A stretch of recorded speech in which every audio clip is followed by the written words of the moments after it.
വെളിച്ചം നൽകുന്നതാണ് നമ്മുടെ സാക്ഷ്യാനുഭവങ്ങൾ. ലിസ സഹോദര സാക്ഷ്യം, അവർ പറയണത് അവർ സൗദി നേഴ്സാണ്. അവർ റിട്ടേൺ ചെയ്ത് പോരുകയാണ്.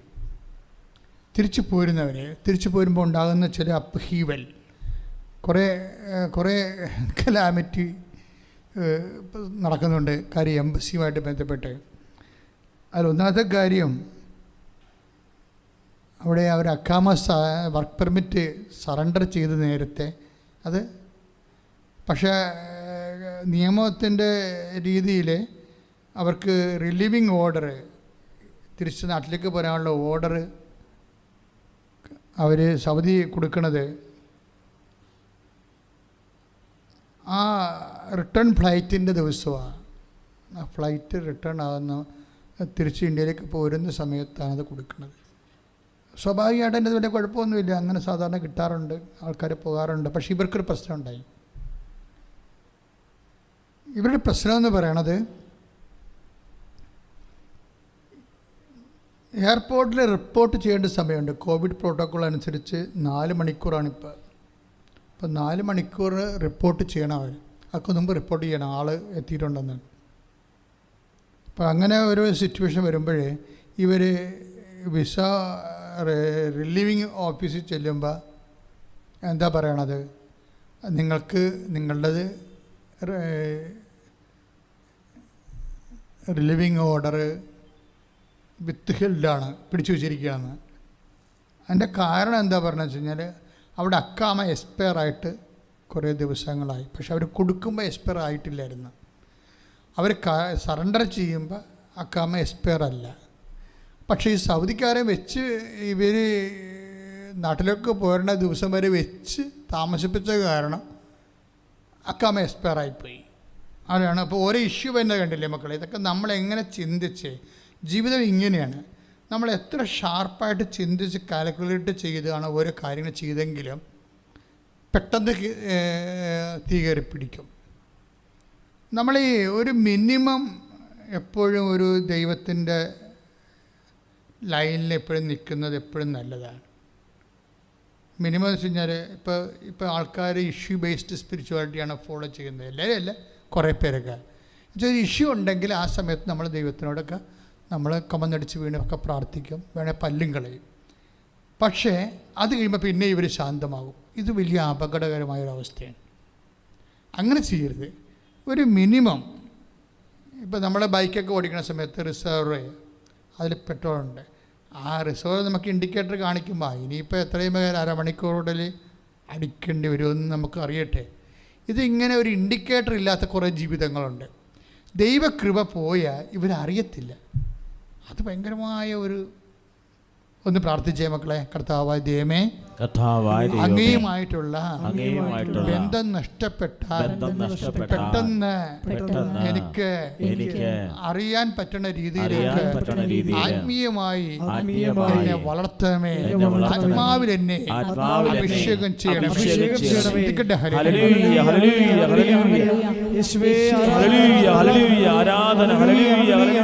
ഈശോയെ, ഞങ്ങളങ്ങേ ആരാധിക്കുന്നു, ഞങ്ങളങ്ങേ സ്തുതിക്കുന്നു കർത്താവേ, ഞങ്ങളങ്ങേ മഹത്വപ്പെടുത്തുന്നു കർത്താവേ. Hallelujah, hallelujah. യേശുവേ ആരാധന, യേശുവേ ആരാധന, യേശുവേ ആരാധന, യേശുവേ ആരാധന.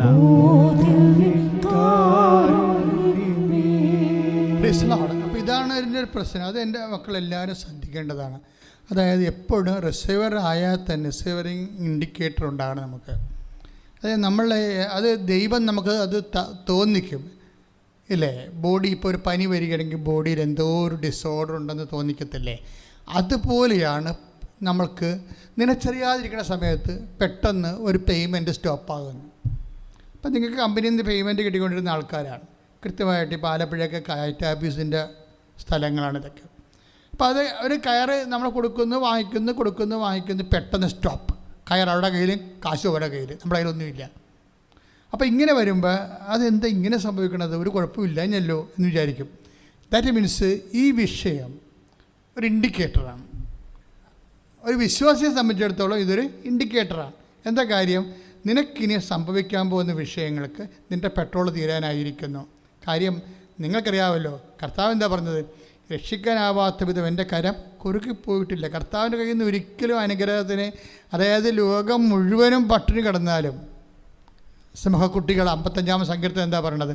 സിംഹക്കുട്ടികൾ ഇരകിട്ട് അന്വേഷിക്കുന്നവർക്ക് ഒന്നിനും കുറവുണ്ടാവുകയില്ല. അപ്പം ഇതാ വിഷയം എന്ന് പറയുന്നത്. നമ്മൾ ഈ സാക്ഷ്യങ്ങൾ കേൾക്കുമ്പോൾ നമുക്ക് മനസ്സിലാകാം.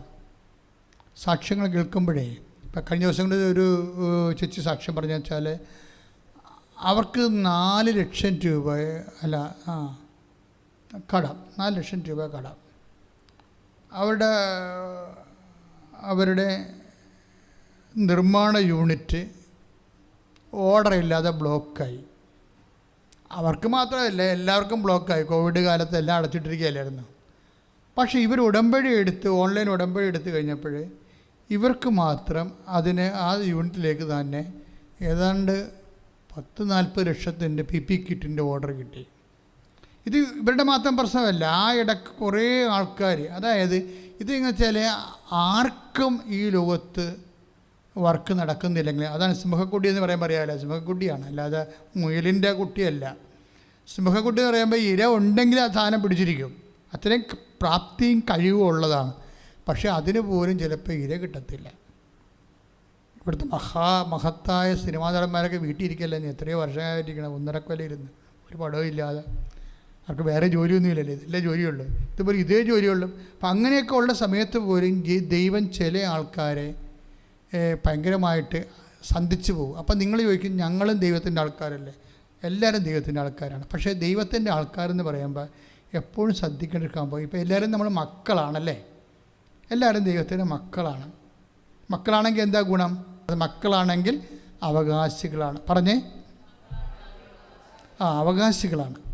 പക്ഷേ അവകാശികളാണ്. പക്ഷെ പ്രോബ്ലം എന്ന് വെച്ച് കഴിഞ്ഞാൽ, ധൂർത്തപുത്രൻ്റെ കഥ പറയുമ്പോൾ 2 മക്കളും അവകാശികളാണ് അല്ലേ? അതിൻ്റെ അകത്ത് ഇപ്പം ധൂർത്തപുത്രൻ്റെ കഥയിൽ 15-ാം അധ്യായം 11-ാം വാക്യം തൊട്ടാണ് ധൂർത്തപുത്രൻ്റെ കഥ തുടങ്ങണത്. 2 മക്കളുണ്ട്. മക്കളാണെങ്കിൽ അവകാശികളാണ്. പക്ഷെ ഇവിടെ എന്താ പ്രശ്നം? 2 മക്കളുണ്ട്, 2 പേരും അവകാശികളാണ്. പക്ഷെ എന്താ ഒരു പ്രോബ്ലം എന്ന് വെച്ച് കഴിഞ്ഞാൽ, ഈ 15-13 ഒരു മകനുണ്ട്. ഈ 15-13 മകൻ എന്തു ചെയ്യും? അവൻ ഇളയ മകനാണ്. അവനെന്ത് ചെയ്യും? അവകാശം മേടിച്ചിട്ട് അവൻ എന്ത് ചെയ്യും? വിദൂര ദേശത്തേക്ക് പോയെന്നാണ് പറയണത് ഇല്ലേ? പിന്നെ നമുക്ക് എന്താ അവന് സംഭവിച്ചത് നമുക്കറിയാം. പക്ഷെ മക്കളാണ്, അവകാശമുണ്ട്, അതിന് അവകാശം കിട്ടിയതുമാണ്. പക്ഷെ അവൻ അപ്പൻ്റെ കൂടെ നിന്നില്ല. ഇതിൻ്റെ പ്രോബ്ലം അതാണ്. അതായത് നമ്മൾക്ക് അവകാശം കിട്ടണം കിട്ടാത്തതല്ല, നമ്മൾ എപ്പോൾ ആരുടെ കൂടെ നിൽക്കുന്നു എന്നുള്ളതാണ് പ്രശ്നം. അത് ഭയങ്കര സീരിയസാണ്. അവകാശം നിലനിൽക്കണതും അവകാശം നിലനിൽക്കണത്, അവകാശം അനുഭവിക്കാൻ യോഗ്യതയുള്ളതും 2 വിഷയങ്ങളാണ്. ഞാൻ പറഞ്ഞ് മനസ്സിലാക്കി തരാതെ അത് ഇപ്പോൾ 2 മക്കൾ, ഇവർ 2 പേരും അവകാശികളാണ്. ഇളയ മകനും മൂത്ത മകനും അവകാശിയാണ്. ഇപ്പോൾ ഇളയവൻ പറഞ്ഞ് എൻ്റെ ഓഹരി ഇങ്ങോട്ട് തരാൻ പറഞ്ഞിട്ട് അപ്പന് യാതൊരു കംപ്ലൈൻറ്റും ഇല്ലാതെ ഓഹരി അവന് കൊടുത്തു. അപ്പോൾ 15-13 വിശുദ്ധ ലൂക്കാ സുവിശേഷം 15-13 എന്താ പറയണത്? അവന് കിട്ടിയപ്പോൾ തന്നെ, ഓഹരി കിട്ടിയപ്പോൾ തന്നെ അവൻ അപ്പനിൽ നിന്ന് പതുക്കെ അകന്നു പോയി. അനുഗ്രഹം കിട്ടുമ്പോൾ അകന്നു പോകുന്ന ആൾക്കാർ ഒത്തിരി പേരുണ്ട്. അത് ഭയങ്കര രസമാണ്. അനുഗ്രഹം കിട്ടുമ്പോൾ ഇപ്പോൾ ഒരു കാനഡയിലൊക്കെ പോണില്ലേ ആൾക്കാർ, അവരെ വിളിച്ച് ചോദിച്ചാൽ നിങ്ങൾക്ക് ഇന്ന് നിങ്ങൾ ജവന്മാരെ ചെല്ലിയോ? വീട്ടിലായിരുന്ന സമയത്ത് ജവന്മാരെ ചെല്ലിയ ആൾക്കാരാണ്. അവരെ വിളിച്ച് ചോദിച്ചത് നീ ഞായറാഴ്ചയാണല്ല നീ പള്ളിയിൽ പോയോ? അമ്മ ചോദിക്കുമോ? അമ്മയും ചോദിക്കത്തില്ല. അമ്മ എന്താ ചോദിക്കുന്നത്? എടാ ശമ്പളമായാ? എൻ്റെ പെങ്ങളെ വന്നിട്ടും പോയി, അവളുടെ സ്വർണ്ണമൊക്കെ പണയം വെച്ചല്ല നീ പോയിരിക്കണത്, അതെടുത്ത് കൊടുക്കണ്ടേ? അപ്പോഴും ദൈവത്തെക്കുറിച്ച് അമ്മയും ചോദിക്കത്തില്ല. അതാണ് പ്രശ്നം. ഇപ്പം നമ്മളെ കൃപാസനത്തിൽ നോക്കുമ്പോൾ ഒത്തിരിയേറെ അമ്മമാരുടെ കണ്ണുനീരിന് പരിഹാരം കണ്ടിട്ടുള്ള സ്ഥലമാണ്. പക്ഷേ ഈ അമ്മമാരെന്ന് പറഞ്ഞാൽ ആരാണ്? ഈ അമ്മയും കാനഡയിലേക്ക് ഇംഗ്ലണ്ടിലേക്ക് വിളിച്ചു ചോദിക്കണത് എന്താണ്? കാശയക്കണില്ലേ എന്നാണ് ചോദിക്കുന്നത്. അപ്പോഴും അതുങ്ങളുടെ ആധ്യാത്മിക കാര്യങ്ങൾക്ക് ചില അമ്മമാർക്ക്, എല്ലാ അമ്മമാരെയും നമുക്ക് കാടടച്ചൊന്നും പിടിവെക്കാൻ പറ്റത്തില്ല. ചിലരൊക്കെ നല്ലവണ്ണമൊക്കെ ശ്രദ്ധിക്കുന്ന ആൾക്കാരാണ്. അതുകൊണ്ട് തന്നെ അപ്പോൾ ചില സമയത്ത് നമുക്ക് ഓഹരി കിട്ടിക്കഴിയുമ്പോൾ, ഭൗതിക ഓഹരി ആയാലും നമ്മൾ ഉടനെ വിദൂരദേശത്തേക്ക് പോകും, ദൈവത്തിൽ നിന്ന് അകന്നു പോകും. അതാ ധൂർത്തപുത്രൻ്റെ കഥയെന്ന് പറയണത്. എന്ന് വെച്ചാൽ കിട്ടിക്കഴിയുമ്പോൾ അകന്നു പോകും. അപ്പോൾ അതേസമയം തന്നെ മറ്റേ മകൻ അവന് അവകാശിയാണ്. അവന് അവകാശിയാണെങ്കിലും അവന് അവകാശത്തിൻ്റെതായിട്ടുള്ള അത്യാവശ്യം കഞ്ഞിവെച്ച് പോകും. എന്നല്ല എക്സ്ട്രാ പരിപാടികളൊന്നും അവന് കിട്ടണില്ല. അത് നമ്മൾ ശ്രദ്ധിക്കേണ്ട കാര്യം. മൂത്ത മകനില്ലേ, മൂത്ത മകനും അവകാശിയാണ്. അവന് നല്ല ഉടുപ്പുണ്ട്, ഡ്രസ്സുണ്ട്, യാത്ര ചെയ്യാൻ കുതിരയുണ്ട്, അവന് ആവശ്യമായ കാര്യങ്ങളൊക്കെ ഉണ്ട്. അവനൊരു പ്രാവശ്യം ഒരു അനാവശ്യം ചോദിച്ചായിരുന്നു. അവൻ്റെ കൂട്ടുകാരുമായിട്ടൊന്ന് ഈ DJ പാർട്ടി നടത്താൻ വേണ്ടി ഒരാടിനെ ചോദിച്ചായിരുന്നു. അപ്പോൾ അപ്പൻ എന്ന് പറഞ്ഞ് അവൻ ആട്ടി ഓടിച്ചാണ്. അതാണ് സംഭവം. ഇവൻ പക്ഷെ അത് ഇളയ മകനാണ് ചോദിച്ചെങ്കിൽ അപ്പൻ കൊടുത്തു തരാം, അല്ലെങ്കിൽ അപ്പനെ അവൻ തന്തക്ക് വിളിക്കും. അതാണ് പ്രശ്നം, വേറെ കുഴപ്പമൊന്നുമില്ലേ. ഇളയ മകനാണ് അപ്പനോട് ചോദിച്ച ആടിനെ ചോദിച്ചെങ്കിൽ നീ അഴിച്ചുകൊണ്ട് പോടാന്ന് പറയും. എന്താണെന്ന് വെറുതെ അവൻ്റെ വയറ്റിൽ കിടക്കേണ്ട കാര്യമില്ലല്ലോ. ഇതാണ് വിഷയം. അപ്പം അതുകൊണ്ട് മൂത്ത മകനോട് ബെയർ മിനിമം അത്യാവശ്യം വേണ്ട കാര്യമൊക്കെ കൊടുത്ത്, വീട്, ജോലി, വിവാഹം, എക്സ്ട്രാ ആയിട്ടൊന്നും കൊടുക്കത്തില്ല. എക്സ്ട്രാ ആയിട്ട് അവൻ ചോദിച്ചാൽ അത് കിട്ടത്തുമില്ല. അപ്പം ഈ എക്സ്ട്രാ ആയിട്ട് ചോദിച്ചാൽ കിട്ടിയില്ലെങ്കിലും ഇവന് വലിയ പരിഭവമൊന്നും ഇല്ലാത്ത ആളാണ്. പക്ഷേ ഇപ്പം പരിഭവത്തിന് ഒരു പ്രശ്നം വന്നു വെച്ച് കഴിഞ്ഞാൽ, ഈ മുടിഞ്ഞ് തേച്ച് കഴുകാൻ പോയ അവകാശി പന്നിക്കൂട്ടത്തിൽ നിന്ന് തിരിച്ച് വന്ന്, അപ്പോഴാണ് പ്രശ്നം. പന്നിക്കൂട്ടത്തിൽ നിന്ന് വന്നെങ്കിലും കുഴപ്പമില്ല, പന്നിക്കൂട്ടത്തിൽ നിന്ന് പട്ടിക്കൂട്ടിൽ നിന്ന് എവിടെയെങ്കിലും വരട്ടെ. പക്ഷേ അതല്ല പ്രശ്നം. ഇപ്പം വന്നു കഴിയുമ്പോൾ അപ്പം കാണിക്കുന്ന കാട്ടായം കണ്ടപ്പോൾ അവൻ്റെ നിന്നടം മറന്നുപോയി. അപ്പം അവന് എക്സ്ട്രാ ഡ്രസ്സ് കൊടുത്തു. അവന് ഭയങ്കര വീട്ടിൽ തന്നെ ഭയങ്കര ഫങ്ഷനൊക്കെ നടത്തി. അപ്പം ഇവിടെ അങ്ങനെ ഫങ്ഷനൊന്നും ഇല്ലാത്തൊരു വീടാണ്. കാര്യം ഇളയ മകൻ പോയതിന് ശേഷം ഈ വീട്ടിൽ വലിയ ഫങ്ഷനൊന്നുമില്ല. കാര്യം ഫങ്ഷൻ്റെ പാർട്ടി പുള്ളിയാണ്. ഈ മൂത്തവൻ വലിയ ഫങ്ഷൻകാരനല്ല. പിന്നെ കൂട്ടുകാരോടൊക്കെ ചുറ്റികളിലേക്ക് ഉണ്ടെന്നേ ഉള്ളൂ, വേറെ പ്രശ്നമൊന്നുമില്ല. പക്ഷേ വീട് പൊതുവേ ഒരു സൈലൻ്റായിപ്പോയി. പക്ഷേ ഇവൻ തിരിച്ചു വരുമ്പോൾ ഇതുകൂടി ഇവൻ്റെ അവകാശബോധം, മൂത്തവൻ്റെ അവകാശബോധം ഒരു വിലപേശലിലേക്ക് പോകും. അതാണ് എപ്പോഴും ദൈവമായിട്ട് നമ്മളൊരു വിലപേശൽ. അത് എപ്പോഴും ശ്രദ്ധിക്കേണ്ട ഒരു കാര്യമാണ്. കിട്ടിയവനും ചിലപ്പോൾ കിട്ടാത്തവനും ദൈവമായിട്ട് നമ്മൾ നടത്തുന്ന ഒരു മിനിമം കമ്മ്യൂണിക്കേഷൻ, അതായത് ഒരു വഴി കഴിഞ്ഞാൽ, ഒരു സിറ്റുവേഷൻ കഴിഞ്ഞാൽ ദൈവമായിട്ട് നമ്മുടെ വിലപേശന് പോകും. അതിന് വിലപേശന എന്താണ്? അപ്പോഴവൻ വീട്ടിൽ കയറാൻ അവൻ തന്നെ സ്ട്രൈക്കായി, സമരമായി. അവൻ നിരാഹാരമൊക്കെ നടത്തുകയല്ലേ വീട്ടിൽ നമ്മൾ, അതുപോലെ അവനും ഒരു സമരത്തിലായി. അപ്പോഴവന് മനസ്സിലാവും, അവനിനി അപ്പൻ നോക്കിയപ്പോൾ അപ്പൻ ഈ പാർട്ടിയുടെ ബഹളത്തിൻ്റെ ഇടയ്ക്ക് ജനലിനെ കൂടി നോക്കുമ്പോൾ ഇവനെ കാണുന്നുണ്ട്. അപ്പോൾ അപ്പനോടത്ത് എന്തെങ്കിലും കയറാത്തത് ഇനി ഇവനെ കൂടി പോകുക എന്നും പറഞ്ഞ് ഇവനെപ്പോലെ പോകുകയെന്ന് വെച്ചാൽ അപ്പൻ ചാടി പുറത്ത് വീണു. അപ്പോൾ അവനങ്ങനെ ഭയങ്കരമായിട്ട് ചുവന്ന് തൊണ്ടൊക്കെ ഇടറി ഇവൻ കുറേ ഡയലോഗ് പറയും. അതിൻ്റെ ആ ഡയലോഗിൽ ഒരു ഡയലോഗ് എന്ന് പറയണത്, അപ്പൻ എന്ത് പണിയാണ് കാണിച്ചത്, അപ്പൻ്റെ കൂടെയല്ലേ ഞാൻ ഈ കാര്യങ്ങളെല്ലാം നിന്നത്, എന്നിട്ട് ഒരു കുഞ്ഞാടിനെപ്പോലും എനിക്ക് തന്നില്ലല്ലോ. അതാണ് പുള്ളിയുടെ ബാർഗെയിൻ്റെ പ്രശ്നം. അതാണ് പുള്ളി അപ്പനുമായിട്ട് ബാർഗെയിൻ ചെയ്യുമ്പോൾ. അപ്പം നമ്മൾ ബാർഗെയിൻ ചെയ്യുന്നില്ല ദൈവമായിട്ട്. ഇപ്പം ഞാൻ പറഞ്ഞു, ഞാൻ കാറ്റഗിസത്തിന് പോകുന്നുണ്ട്, കാറ്റഗിസം പഠിപ്പിക്കുന്നുണ്ട്, ഞാൻ ഞായറാഴ്ചയാണെങ്കിലും ശരി ട്യൂഷനൊക്കെ ഒന്നും പള്ളിയിൽ പോകാതെ ഞാൻ ട്യൂഷന് പോലും പോകത്തില്ല. ഇങ്ങനെയൊക്കെ നമ്മൾ ദൈവത്തിൻ്റെ കൂടെ ഇങ്ങനെ ഒപ്പിച്ച് നിൽക്കുകയാണ്. പക്ഷെ നമ്മൾ പരിചയം തോറ്റുപോയി. അപ്പോഴാണ് നമുക്ക് അവകാശബോധം വരണത്. നമ്മൾ ഈ ട്യൂഷൻ പോയി കുർബാന കട്ട് ചെയ്ത് ട്യൂഷന് പോയ പാർട്ടി റാങ്കൊക്കെ മേടിച്ചിരിപ്പുണ്ട്. നമ്മൾ കുർബാനയ്ക്ക് പോയിട്ട് ട്യൂഷന് പോകാതെ കുർബാനയ്ക്ക് പോയ ആൾക്കാർക്ക് റാങ്കില്ല. അപ്പോൾ വരുമ്പോൾ നമുക്ക് ദൈവത്തോട് ഒരു ഫൈറ്റ് ചെയ്യാനുള്ള ഒരു ടെൻഡൻസി ഉണ്ടാകും. ചില മണ്ടികൾ അല്ലെങ്കിൽ മണ്ടന്മാർ ഫൈറ്റ് ചെയ്യും. പക്ഷേ നമുക്കറിയാമല്ലോ, ഒന്നും ഉറങ്ങിയാൽ നിരം വിളക്കത്തില്ലല്ലോ.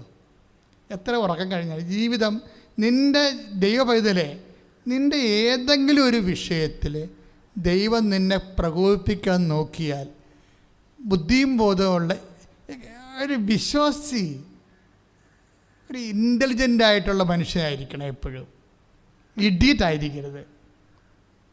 എന്നുവെച്ചാൽ ദൈവം നമ്മളെ പ്രകോപിപ്പിക്കുമ്പോൾ നമ്മൾ വിലപേശാൻ പോകരുത്. അമ്മ എനിക്കിഷ്ടപ്പെട്ട് ഞാൻ അമ്മയെ ഫോളോ ചെയ്യുന്ന ആളാണ്.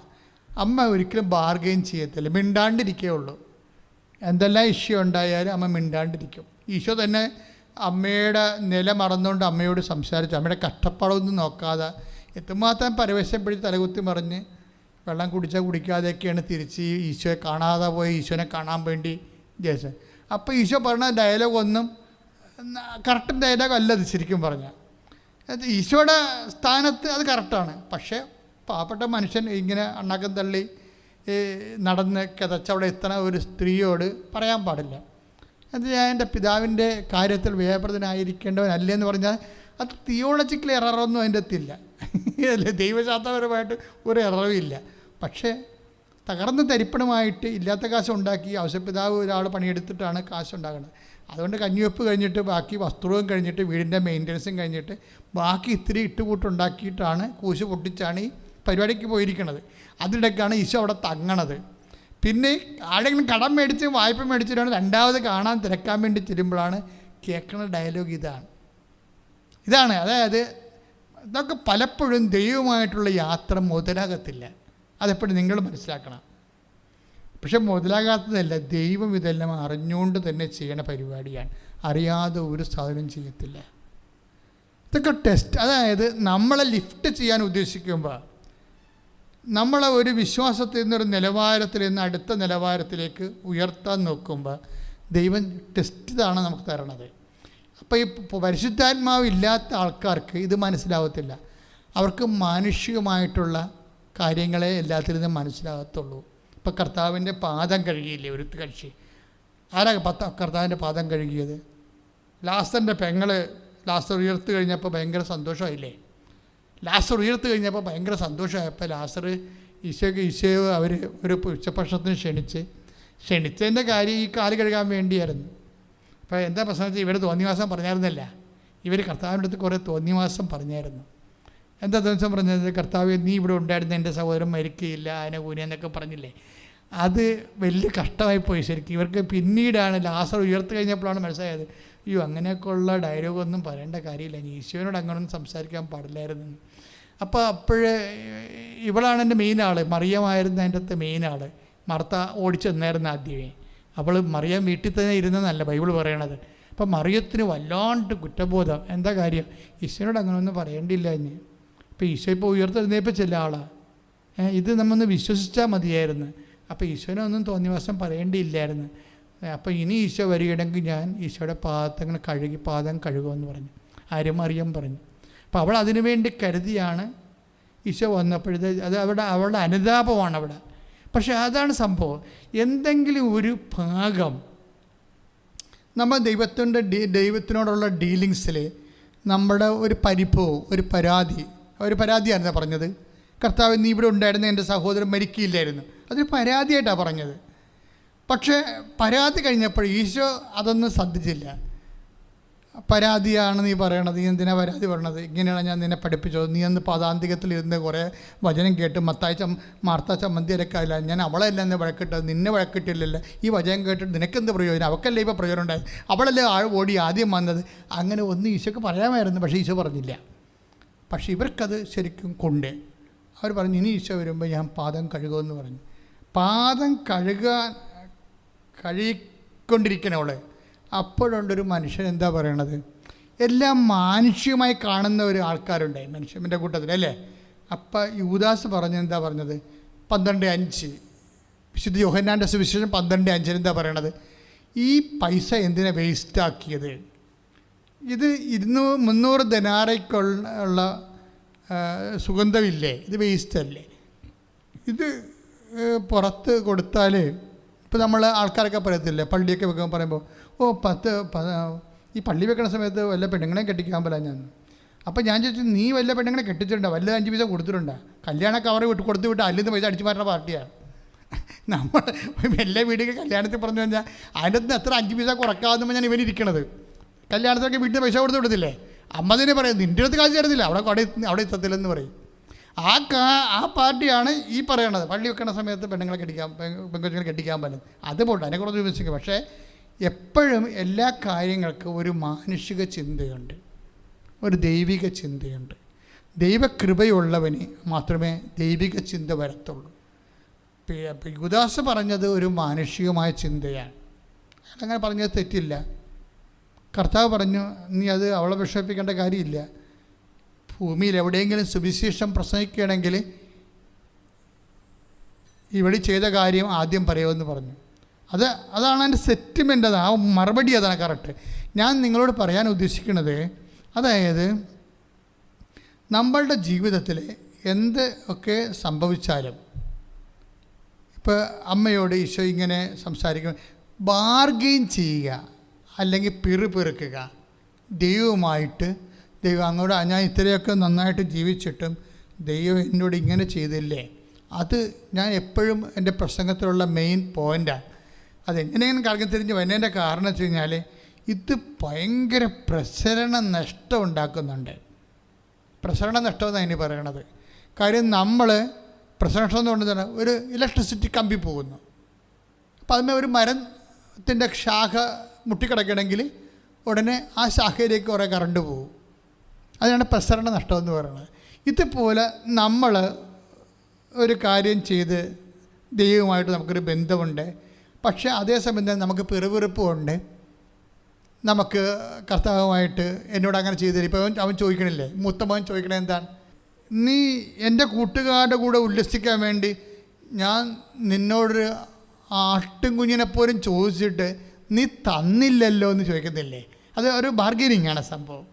അപ്പോഴേ അപ്പൻ പറയുന്നൊരു മറുപടിയുണ്ട്. എന്താണ്? എൻ്റെ മകനെ, നീ എപ്പോഴും എന്നോട് കൂടെയുണ്ടല്ലോ, എനിക്കുള്ളതെല്ലാം നിന്റേതാണ്. ഇതിൻ്റെ അത് വരുന്നൊരു വിഷയം, മക്കളാണെങ്കിൽ അവകാശികളാണ്. പക്ഷെ മക്കളാണല്ലോ ഇവർ രണ്ടുപേരും. പക്ഷെ ഒരാൾ ഇളയാൾ, ഒരാൾ മോളെ മൂത്താളും. വ്യത്യാസം എന്താണ്? ഒരാൾ ഓഹരി കിട്ടിയപ്പോൾ അപ്പനുണ്ടേക്ക് എന്ന് അകന്നകന്ന് പോയി. മറ്റയാളെന്താണ്? അപ്പനെന്താ പറയണത്?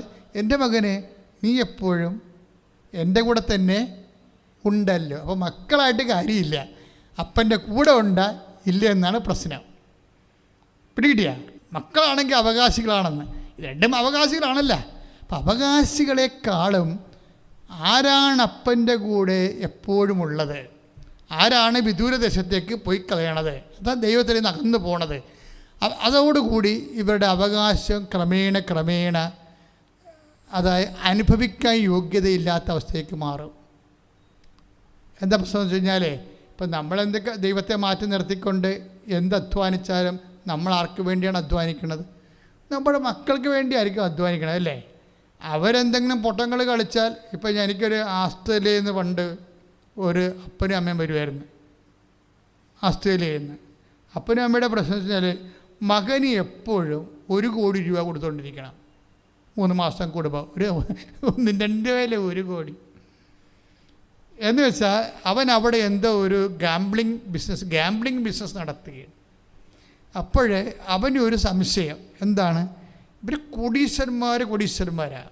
അതുകൊണ്ട് തന്നെ ഞാൻ ഇവരോട് അധികം സംസാരിച്ചുമില്ല. കാര്യം എന്താണ്? ഞാൻ എൻ്റെ മാറ്റർ മാത്രമേ സംസാരിച്ചുള്ളൂ. കാര്യം ഇവിടെ പണം നമുക്ക് ആവശ്യമില്ല. അതുകൊണ്ട് തന്നെ നമുക്ക് ദൈവം നമ്മുടെ കൂടെ നിൽക്കുമ്പോൾ നിങ്ങൾക്കത് മനസ്സിലാവും. ദൈവം കൂടെ നിന്നാൽ വേറെ ഒന്നിൻ്റെയും ആരുടെയും ആവശ്യം ഉണ്ടാകത്തില്ല.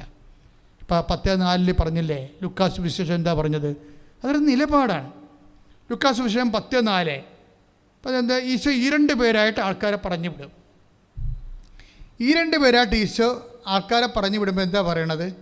നിങ്ങൾ മടിശീലയോ സഞ്ചിയോ ചെരുപ്പോ നിങ്ങൾ കൊണ്ടുപോകരുത്. വഴിയിൽ വെച്ച് ആരെയും അഭിവാദനം ചെയ്യുകയും അരുത്. അപ്പം നിസ്സാര കാര്യമാണ്. ആൾക്കാരെ ഹൈ എന്ന് പോലും പറയരുതെന്ന്. എന്ന് വെച്ചാൽ അതിൻ്റെ അർത്ഥം എന്താണ്? നമ്മൾ പ്രേക്ഷിത പ്രവർത്തനം, യേശുവിൻ്റെ പ്രവർത്തനത്തിന് പോകുമ്പോൾ ഒരു മനുഷ്യൻ, ഇപ്പോൾ ഒരാളെ പോകുമ്പോൾ നമുക്കാകുമ്പോൾ ചിരിച്ച് കാണിച്ച്, നമ്മൾ അങ്ങോട്ട് പോകുമ്പോൾ ഒന്ന് ചിരിച്ച് കാണിച്ചെന്ന് വിചാരിച്ചോ, അതുകൊണ്ട് നഷ്ടമൊന്നും വരാൻ പോണില്ല. പക്ഷേ ഈ ദൈവികമായ ദൗത്യത്തിന്, ദൈവത്തിന് പ്രാധാന്യമുള്ള ദൗത്യത്തിന് പോകുമ്പോൾ നമ്മൾ ആരെയും സ്വപ്പരേണ്ട ഒരു കാര്യമില്ല. നിങ്ങൾ അഭിവാദനം ചെയ്യുമെന്ന് പറഞ്ഞാൽ എൻ്റെ അർത്ഥം എന്താണെന്ന് അറിയാമോ? സ്വപ്പെടരുതെന്ന് എൻ്റെ അർത്ഥം. എന്ന് വെച്ചാൽ ഇവനെ നമ്മൾ അഭിവാദനം ചെയ്തില്ലെങ്കിൽ അവൻ നമുക്കിട്ടൊരു പണി തന്നാൽ എന്തിരിക്കും? അതുകൊണ്ട് പേടി അതിൻ്റെ ബേസ്മെൻ്റ് എന്താണ്? പേടിയാണ്. നിങ്ങൾ ആൾക്കാരുമായിട്ട് ഡീല് ചെയ്യുമ്പോൾ നിങ്ങൾ ദൈവത്തെക്കാൾ ആരെ പേടിക്കണം? അങ്ങനെ വചനമില്ലേ 12 കാരണം 12:5 ലൂക്കാസ് വിശേഷമാണ് 12:5 ആരെ നിങ്ങൾ ആരെ ഭയപ്പെടണമെന്ന് ഞാൻ മുന്നറിയിപ്പ് തരാം. കൊന്നതിന് ശേഷം നിങ്ങളെ നരകത്തിലേക്ക് തള്ളിക്കളയാൻ അധികാരമുള്ളവനെ ഭയപ്പെടുവിൻ. പ്രശ്നം വെച്ച് കഴിഞ്ഞാൽ നമ്മൾ ഈ ആധ്യാത്മികത എന്ന് പറഞ്ഞ ഒരു നിലപാടാണ്. കണ്ട അണ്ടകോടനെ വായി നോക്കളെ എല്ലാത്തിനും നാട്ടുകാരെയൊക്കെ എല്ലാത്തിനും നമ്മൾ ചിരിച്ച് കാണിക്കണം. ഭയപ്പെടുന്ന നമ്മൾ അഭിവാദനം ചെയ്യുന്നതിൻ്റെ പിന്നിൽ നമുക്കൊട്ടൊരു പണി കിട്ടല്ലേ, പാര വെക്കല്ലേ കേട്ടാ, എങ്ങനെയും ജീവിച്ച് പോട്ടെ, പിഴച്ച് പോട്ടെ എന്ന് നമ്മൾ അവനോട് പട്ടാങ്ങി പറയുകയാണ്. അതാണ് പ്രശ്നം. ഞാൻ എങ്ങനെയെങ്കിലും പിഴച്ച് പോട്ടെ എന്ന് പറഞ്ഞാൽ അവനോട് പട്ടാങ്ങി പറയുകയാണ്. അപ്പം നമ്മുടെ വിശ്വാസത്തിൽ പ്രസരണ നഷ്ടം ഉണ്ടാകും. അതാണ് പ്രശ്നം. ഇവിടെയാണ് ഘട്ടൻ്റെ അതായത് വിശ്വാസം എന്ന് പറഞ്ഞാൽ ഘട്ടൻ്റെ ഒരു നിലപാടാണ്. നമ്മൾ പ്രസരണ നഷ്ടം ഉണ്ടായാൽ ദൈവത്തെക്കാളുപരി നമ്മൾ മനുഷ്യനെ നമ്മൾ ഭയപ്പെടുന്നുണ്ട്. അതാണ് 12. അപ്പോൾ അത് ഈ വിശ്വാസം എന്ന് പറയുന്നത് എന്തുകൊണ്ടാണ് ദൈവത്തിൽ നിന്ന് അകന്നു പോകണത്? ഇപ്പം ഇളയ മകൻ ദൈവത്തിൽ നിന്ന് അകന്നു പോയി, മൂത്ത മകൻ ദൈവത്തിൽ നിന്ന് അകന്നു പോയില്ല. അപ്പോൾ എങ്ങനെയാണ് അകന്നു പോകണമെന്നാണ് ഇപ്പോൾ പറഞ്ഞുകൊണ്ടിരിക്കുന്നത്. എങ്ങനെയാണ് ദൈവത്തെക്കാൾ പ്രാധാന്യം വ്യക്തികൾക്കോ വസ്തുവിനോ ബന്ധങ്ങൾക്കോ ഇപ്പോൾ നിങ്ങൾ ഒരു കമ്പനിയായ ലൈന വല്ലതുമാണ്. അപ്പോൾ അവൻ പറഞ്ഞ് എടി എനിക്ക് സംസാരിക്കണം, നീ ഇന്ന് പള്ളിയിൽ പോകണ്ടെന്ന് പറഞ്ഞാൽ പോകത്തില്ല. അവളെ തീർന്ന സംഭവം. അതായത് അവൻ്റെ കസ്റ്റഡിയിലായിപ്പോയി. കാര്യം അവനാ റിമോട്ടിൽ ഇവളെ നയിച്ചുകൊണ്ടിരിക്കുന്നത്. ഇതാണ് പ്രശ്നം. ഈ ആധ്യാത്മികതയെ എങ്ങനെ ഡാമേജ് ആക്കുന്നു എന്നുള്ളത് റിലേഷനിൽ നമ്മൾ കൈവരിക്കുന്ന നിലപാടിൻ്റെ ഭാഗമാണത്. ഒരു നിലപാടാണ്. ഇപ്പോൾ ആശീർവാദത്തിൻ്റെ വിഷയം തന്നെ 5:47 മത്തായി ശ്ലീഹയുടെ സുവിശേഷത്തിൽ എന്താ ഈശോ പറയണത്? നിങ്ങളെ സ്നേഹിക്കുന്നവരെ മാത്രമേ അഭിവാദനം ചെയ്യുന്നുള്ളൂ എങ്കിൽ എന്ത് മേന്മയാ വിശേഷ വിധിയായി നിങ്ങൾ എന്താണ് ചെയ്യണത്? മനസ്സിലായില്ല? അപ്പം നേരത്തെ എന്താ പറഞ്ഞത്? നിങ്ങൾ ആരെയും അഭിവാദനം ചെയ്യരുത് എന്ന് വെച്ചതിൻ്റെ അർത്ഥം എന്താണ്? നിങ്ങൾ ദൈവത്തെക്കാൾ ഉപരി ആരെയും സോപ്പിടരുതെൻ്റെ അർത്ഥം. അത് വിശ്വാസം എന്നുകൊണ്ട് ഭയങ്കര രസമാണ്, പ്രസരണ നഷ്ടം ഉണ്ടാകും. പക്ഷേ ദൈവത്തിൻ്റെ പ്രഖ്യാപിത നിലപാട് എന്താണ്? 5:47 പറയണത്. മത്തായിയുടെ സുവിശേഷം 5:47 എന്താ പറയണത്? നിങ്ങൾ സ്നേഹിക്കുന്നവരെ മാത്രമേ നിങ്ങൾ അഭിവാദനം ചെയ്യുന്നുള്ളൂ എങ്കിൽ വിശേഷവിധിയായി നിങ്ങൾ എന്താണ്? ഒന്ന് ഏറ്റു പറഞ്ഞ്, നിങ്ങളെ സ്നേഹിക്കുന്നവരെ മാത്രം നിങ്ങൾ അഭിവാദനം ചെയ്യുന്നുള്ളൂ എങ്കിൽ വിശേഷവിധിയായി നിങ്ങൾ എന്താണ് ചെയ്യണത്? ദൈവവേദനെ നമ്മുടെ ക്വസ്റ്റ്യൻ എന്താണ്? അവകാശം, മക്കളുടെ അവകാശം. രണ്ടുപേരും അവകാശികളാണ്. ഒരാൾ അവകാശം കൊണ്ട് അപ്പനിൽ നിന്ന് അകന്നുപോയി, മറ്റേ ആൾ അവകാശത്തോടു കൂടി അപ്പൻ്റെ കൂടെ ജീവിച്ചു. എങ്ങനെ അപ്പനിൽ നിന്ന് അകന്നു പോകുന്നു, എങ്ങനെ അപ്പൻ്റെ കൂടെ ജീവിക്കുന്നു എന്നാണ് ഇപ്പോൾ അച്ഛനിലൂടെ ഈശോ പറയണത്. നേരത്തെ പറഞ്ഞത് എന്താണ്? അഭിവാദനം പോലെയുള്ള മറ്റവരെ പേടിച്ചിട്ട് സ്വപ്പിടാൻ വേണ്ടി മനുഷ്യനെ ദൈവത്തിൻ്റെ സ്ഥാനത്തേക്ക് കൊണ്ടുവന്നിട്ടുണ്ട്. അവരുടെ ഭൗതിക അടിമകളായി മാറരുത്. അങ്ങനെ വന്നാൽ അപ്പനിൽ നിന്ന് അകന്നു പോകും. You got the point. പിടിയിട്ടൊക്കെ ഇതാണ് എൻ്റെ സത്യം. പക്ഷേ ബേസിക്കായിട്ട് ദൈവം എന്താ പറയണത്? 5:47 മത്തായി സുവിശേഷം എന്താ പറയണത്? നിങ്ങളെ സ്നേഹിക്കുന്നവരെ മാത്രം നിങ്ങൾ അഭിവാദനം ചെയ്താൽ വിശേഷവിധിയായി നിങ്ങൾ എന്താണ് ചെയ്യുന്നത്? അപ്പം എൻ്റെ അർത്ഥം അഭിവാദനം ചെയ്യണമെന്ന് ദൈവം ആഗ്രഹിക്കുന്നുണ്ട്. പക്ഷേ ദൈവത്തിൻ്റെ സ്പിരിറ്റിലായിരിക്കണം. ദൈവം ഉദ്ദേശിക്കുന്നത് എന്താണ്? അഭിവാദനം മാത്രം പോരാ. എന്താണ്? സ്നേഹിക്കുന്നവരെ മാത്രമല്ല അഭിവാദനം ചെയ്യേണ്ടത്, പിന്നെന്ത് ചെയ്യണം? ശത്രുക്കളെ അഭിവാദനം ചെയ്യണം. അതെന്തിൻ്റെ പേരിലാണ്? ദൈവസ്നേഹത്തിൻ്റെ പേരിലാണത്. അല്ലാതെ അവരെ ഭയപ്പെട്ടിട്ടല്ല. ചില ഗുണ്ടകളൊക്കെ ചില നാട്ടിലൊക്കെ ഉണ്ടാകുമല്ല.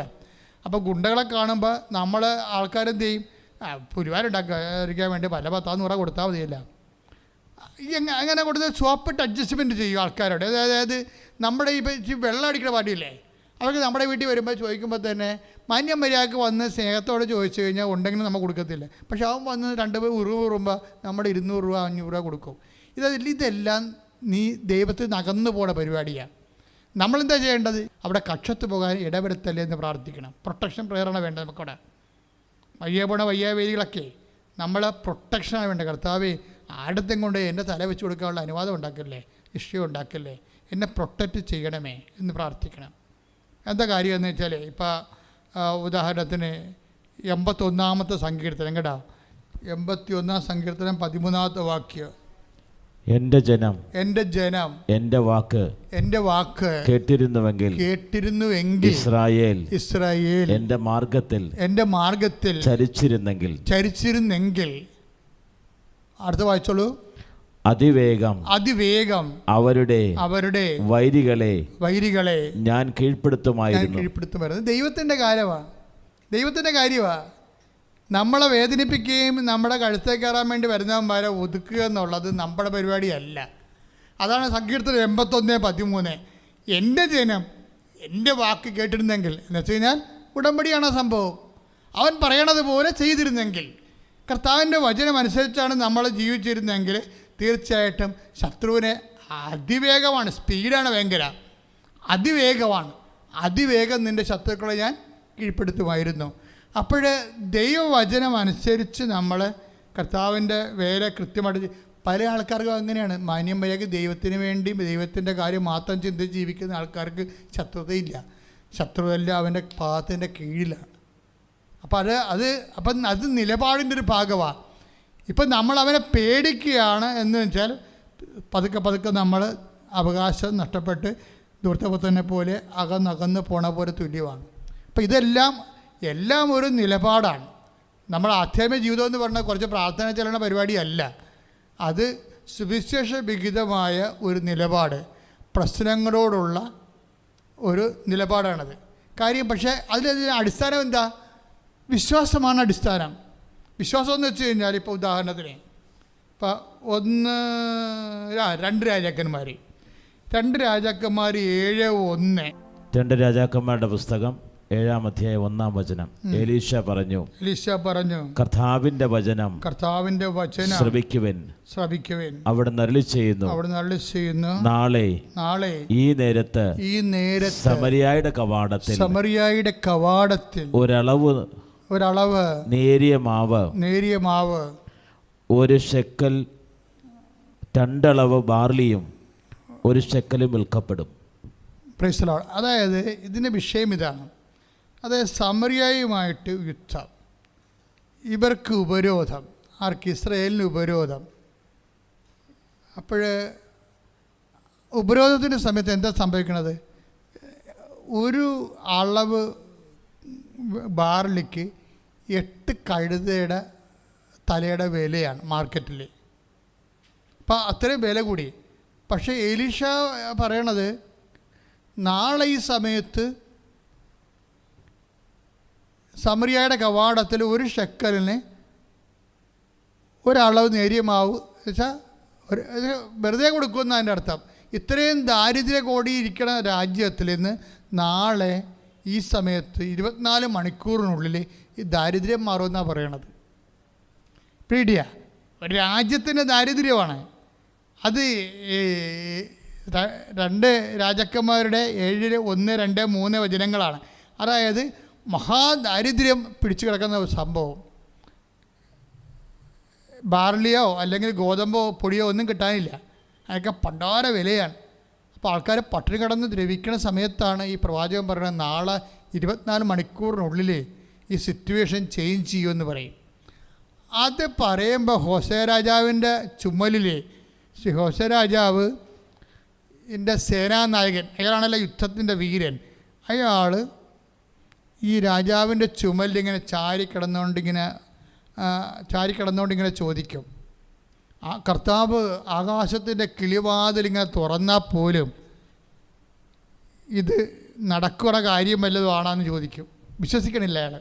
അപ്പോൾ എലീശ തിരിച്ചു പറയുന്നൊരു വാക്കുണ്ടാണ്, നീ സ്വന്തം കണ്ണുകൊണ്ട് അത് കാണും, എന്നാൽ അതിൽ നിന്ന് ഭക്ഷിക്കുകയില്ല, അനുഭവിക്കത്തില്ലെന്ന്. അതാണ്, അവകാശം ഉണ്ടാവും പക്ഷേ അനുഭവമില്ല. ഇതൊരു സീരിയസ് വിഷയമാണ്. മക്കളാണെങ്കിൽ നമ്മൾ അവകാശികളാണെന്ന് പറയും, പക്ഷേ അവകാശം കൊണ്ട് കാര്യമായില്ല, അനുഭവിക്കാനുള്ള യോഗ്യത വേണം. അവകാശം മക്കളാണെങ്കിൽ റോമ 1:17 മക്കളാണെങ്കിൽ അവകാശികളാണ്. പക്ഷേ അവകാശികളായതുകൊണ്ട് അനുഭവിക്കണമെന്ന് നിർബന്ധമില്ല. അതാണ് പറയണത്. നീ ഇത് കാണും. എലീഷ പറയണതാണ്, നാളെ ഈ സമയത്ത് ഇവിടെ ഗോതമ്പും ബാർലിയും ഒക്കെ ഫ്രീ ആയിട്ട് ആൾക്കാർക്ക് കൊടുക്കും. അപ്പോൾ ഇയാൾ ചോദിക്കും, ഞാനതൊന്നും വിശ്വസിക്കത്തില്ല, കർത്താവ് നേരെ ആകാശം തുറന്നു തന്നാൽ പോലും ഇതുപോലെ നടക്കണ കാര്യമാണെന്ന് ചോദിക്കും. അപ്പോൾ നമ്മൾ വിശ്വസിക്കണ കാര്യങ്ങൾ വല്ലതും നടക്കണ കാര്യമാണോ എന്ന് ചോദിക്കുന്ന ആൾക്കാർ ഇന്നുമുണ്ട്, അന്നുമുണ്ട്. അവകാശം പോണ വഴി കണ്ടില്ലേ? അവകാശമുണ്ട്, പക്ഷെ എന്താ പറയണത്? എന്താ? അനുഭവിക്കാൻ യോഗ്യതയില്ല. അവകാശമുണ്ട്, പക്ഷെ അനുഭവിക്കാൻ യോഗ്യതയില്ല. എത്രയോ മനുഷ്യരാണ് ഈ ഭൂമിയിൽ, വലിയ അവകാശികളൊക്കെ അത്യാവശ്യം കാര്യങ്ങളൊക്കെ ഉണ്ട്, പക്ഷെ അനുഭവിക്കാൻ പറ്റണില്ല അവർക്ക്. പല കാര്യങ്ങളുകൊണ്ടാണ്, പല കാര്യങ്ങൾ കൊണ്ടാണ് അവർക്ക് അനുഭവിക്കാൻ പറ്റാതിരിക്കുന്നത്. അപ്പോൾ എലീഷ പറയണത് എന്താണ്? ഇത് അവിശ്വസിക്കണം, ദൈവത്തിൻ്റെ വചനം അവിശ്വസിക്കുന്നത് കൊണ്ടല്ല അങ്ങനെ സംഭവിക്കണത്. അതുകൊണ്ട് നീ ഇത് കാണും, ഇങ്ങനെ കർത്താവ് ഫ്രീ ആയിട്ട് സൗജന്യമായിട്ട് ഇതിൻ്റെ നാടിൻ്റെ പട്ടിണി മാറ്റണം നീ കാണും. പക്ഷേ ഒരു പിടി പോലും അതിൽ കഴിക്കാൻ നിങ്ങൾക്ക് പറ്റത്തില്ല. എന്താ കാര്യം വെച്ച് കഴിഞ്ഞാൽ, ഈ സമറിയയുടെ കവാടം തുറന്നത് കർത്താവ് ഒരു കുതിരയുടെ സ്വരം ഇവരെ കേൾപ്പിക്കും. സമറിയക്കാരെ വലിയ വലിയ ഭയങ്കരമായ യുദ്ധസന്നാഹത്തിൻ്റെ സ്വരം ഇവരെ വിസിൽ കേൾപ്പിക്കണേ. ഇവർ പെരുണ്ട് ഓടും. ഭയങ്കര സൈന്യം ആക്രമിക്കാൻ പറഞ്ഞ് ഓടിക്കഴിയുമ്പോൾ പാളയം ആരുമില്ലാത്ത രീതിയിൽ ഗോതമ്പ് ചാക്കുകളും അരിച്ചാക്കുകളും നിറച്ച് കിടക്കണം. ഉടനെ ഒരു 2 കുഷ്ഠരോഗികൾ വന്നിത് കണ്ടുപിടിക്കും. ജനങ്ങളോട് പറയും, പാളയത്ത് മുഴുവനും ഗോതമ്പും ബാർലിയും പൊടിയാണെന്ന് പറയും. വാട പോലെ കൂട്ടിയിട്ടിരിക്കണമെന്ന് പറയുമ്പോൾ ഇസ്രായേൽ ജനം മുഴുവനും ഓടും. അപ്പോൾ ഈ സേനാനായകനാണ് രാജാവ് ഏൽപ്പിക്കണത് ജനങ്ങളെ നിയന്ത്രിക്കാൻ വേണ്ടി. പാളയത്തിലൊക്കെ വിടാൻ വേണ്ടി ജനങ്ങൾക്ക് നിയന്ത്രിക്കണ്ടേ, അതിനു വേണ്ടി. അപ്പോൾ അയാളെ നിയന്ത്രിക്കാൻ വേണ്ടി കവാടത്തേക്ക് നിൽക്കുമ്പോൾ എന്നാ സംഭവിക്കണത്? ജനങ്ങൾ പട്ടിണി കിടന്നിട്ട് എത്രയോ ദിവസങ്ങളായി. അവരിങ്ങനെ പരവേശവും ഇതുകൊണ്ട് ആക്രാന്തം കൊണ്ട് എല്ലാം കൊണ്ട് ഇടിച്ച് തല്ലി പാളയത്തിൽ കയറുമ്പോൾ ഇയാൾ താഴെ വീഴുമ്പോൾ ജനങ്ങൾ അയാളുടെ മുതുകത്തോട് കയറിപ്പോയി നട്ടലൊടിഞ്ഞു പോകും, ചത്തുപോകും. അതാണ് എലീശ പറയണത്. അവകാശം നീ കാണും, പക്ഷെ അനുഭവിക്കത്തില്ല. ദൈവവേദന അവകാശം, മക്കളാണെങ്കിൽ അവകാശികളാണ് എന്ന് പറഞ്ഞാൽ അതിൻ്റെ അർത്ഥം എന്താണ്? ക്രിസ്തുവിൻ്റെ കൂട്ടവകാശികളെന്ന് കൂടെ പൗലോസ് പറയുന്നുണ്ട്. അത് ആൾക്കാരെ കേൾക്കത്തില്ല. കാര്യം ക്രിസ്തുവിൻ്റെ കൂട്ടവകാശി, മക്കളാണെങ്കിൽ അവകാശികളാണ്, പിന്നെന്താണ്? ക്രിസ്തുവിൻ്റെ കൂട്ടവകാശികളും. ക്രിസ്തുവിൻ്റെ കൂട്ടവകാശം എന്ന് പറയുമ്പോൾ നമുക്കെന്താ കിട്ടണത്? നിത്യത എന്നാണ് കിട്ടുന്നത്. എൻ്റെ ദൈവവേദനെ, എൻ്റെ മകനെ 15:31 പറഞ്ഞെന്താണ്? മൂത്ത മകനോട് പറഞ്ഞാൽ, എൻ്റെ മകനെ നീ എപ്പോഴും എൻ്റെ കൂടെയാണല്ലോ, എനിക്കുള്ളതെല്ലാം നിനക്കുള്ളതാണെന്ന് പറയുമ്പോൾ നിത്യത വരെയാണ് ആ പറയണത്. അപ്പം നമ്മൾ ഓർക്കും നമ്മളെ ജോലിയിട്ട് താമസിച്ചു, അല്ലെങ്കിൽ എല്ലാവരും കിട്ടുന്ന പോലെ എനിക്ക് പെൻഷൻ സമയത്ത് കിട്ടിയില്ല, അല്ലെങ്കിൽ എനിക്ക് ശമ്പളം കിട്ടിയില്ല, അല്ലെങ്കിൽ എൻ്റെ ഒരുമിച്ച് ഞങ്ങൾക്ക് ഭാഗോടമ്പഴ ചെയ്തിട്ട് ചേട്ടൻ്റെ അനുജൻ്റെ സ്ഥലത്താണ് കൂടുതൽ വിളവും കാര്യങ്ങളൊക്കെ കിട്ടുന്നത്. ഇങ്ങനെ നമുക്ക് എപ്പോഴും ഓരോ കാര്യം, നമുക്ക് എപ്പോഴും ഈ അലവലാതി മനുഷ്യർക്ക് എപ്പോഴും ഇങ്ങനെ പ്രാക്കുമായിട്ട് വർത്തമാനം പറഞ്ഞുകൊണ്ടിരിക്കും. അവരെ തല്ലിക്കൊല്ലാതെ വേറെ മാർഗ്ഗമൊന്നുമില്ല. പക്ഷെ നമുക്ക് തല്ലിക്കൊള്ളാൻ പറ്റത്തില്ല, പറയാനേ പറ്റത്തുള്ളൂ. കാര്യം വെച്ചാൽ അവർ പ്രാക്കപ്പെട്ടവരാണ്. കാര്യം ദൈവിക വഴികൾ അറിയാൻ പാടില്ല. എല്ലാത്തിൻ്റെ നെഗറ്റീവ് മാത്രം പറഞ്ഞുകൊണ്ടിരിക്കുന്ന ആൾക്കാരെ കണ്ടിട്ടില്ലേ? എന്ത് പറഞ്ഞാലും നെഗറ്റീവ്. അപ്പോൾ നെഗറ്റീവ് പറയുമ്പോഴുണ്ടാകുന്ന പ്രശ്നം എന്ന് വെച്ച് കഴിഞ്ഞാൽ ഇതുപോലുള്ള അവസ്ഥയാണ്. അതായത് നമ്മളെ സംബന്ധിച്ചിടത്തോളം ചില കാര്യങ്ങൾ പിതാവ് ഉദ്ദേശിക്കുന്നത് എന്താണ്? നിങ്ങൾ മക്കളാണെങ്കിൽ അവകാശികളാണ്, പക്ഷേ ക്രിസ്തുവിൻ്റെ കൂട്ടവകാശിയാണ്. അപ്പോൾ എന്താണ്? ഈ ക്യാഷ് ആൻഡ് കൈൻഡായിട്ട് നമുക്ക് ഇങ്ങനെ ചക്കരയും പീരയുമായിട്ട് കൈ കിട്ടുന്നതിനേക്കാൾ ഉപരി നിത്യത വരെയാണ് ഇതിൻ്റെ അത് ഉദ്ദേശം. ക്രിസ്തുവിൻ്റെ കൂട്ടവകാശികളല്ലേ? അപ്പോൾ എന്നാ സംഭവിക്കണത്? കർത്താവിൻ്റെ കൂടെ നിത്യതയാണ് ഏറ്റവും വലിയ അവകാശം. We got the point. പിടികിട്ടിയോ നിങ്ങൾക്ക്? അപ്പം നിത്യതയാണ് ഏതെങ്കിലും വിഷയത്തിലെ സ്ഥാവര ജംഗമ ഭൗതികമായ ആനുകൂല്യങ്ങളിലെ നിൻ്റെ കൂടപ്പുറപ്പിനേക്കാൾ കുറവാണ് നിനക്കെങ്കിൽ you must rejoice in the name of Jesus. നീ കർത്താവിൻ്റെ മുമ്പിൽ ആഹ്ലാദിക്കണം. എന്താ കാര്യം? ക്യാഷ് ആൻഡ് കൈൻഡായിട്ട് നമ്മുടെ കയ്യിൽ കിട്ടുന്ന ഭൗതികമായ ആനുകൂല്യങ്ങൾ, അതിൻ്റെ അവസാനം എന്താണ്? ഈ ശരീരം തന്നെ ഉപയോഗിച്ച് അത് പോവും. പക്ഷേ ക്രിസ്തുവിൻ്റെ കൂട്ടവകാശികളെന്ന് പറയുന്ന രണ്ടാമത്തെ ഒരു പക്ഷേ ഏറ്റവും വലിയ അവകാശമുണ്ട്. അതെന്താ? നിത്യതയാണ്. എൻ്റെ ദൈവബദലേ, ഏതെങ്കിലും കാരണങ്ങൾ ഇപ്പം നമ്മൾ തന്നെ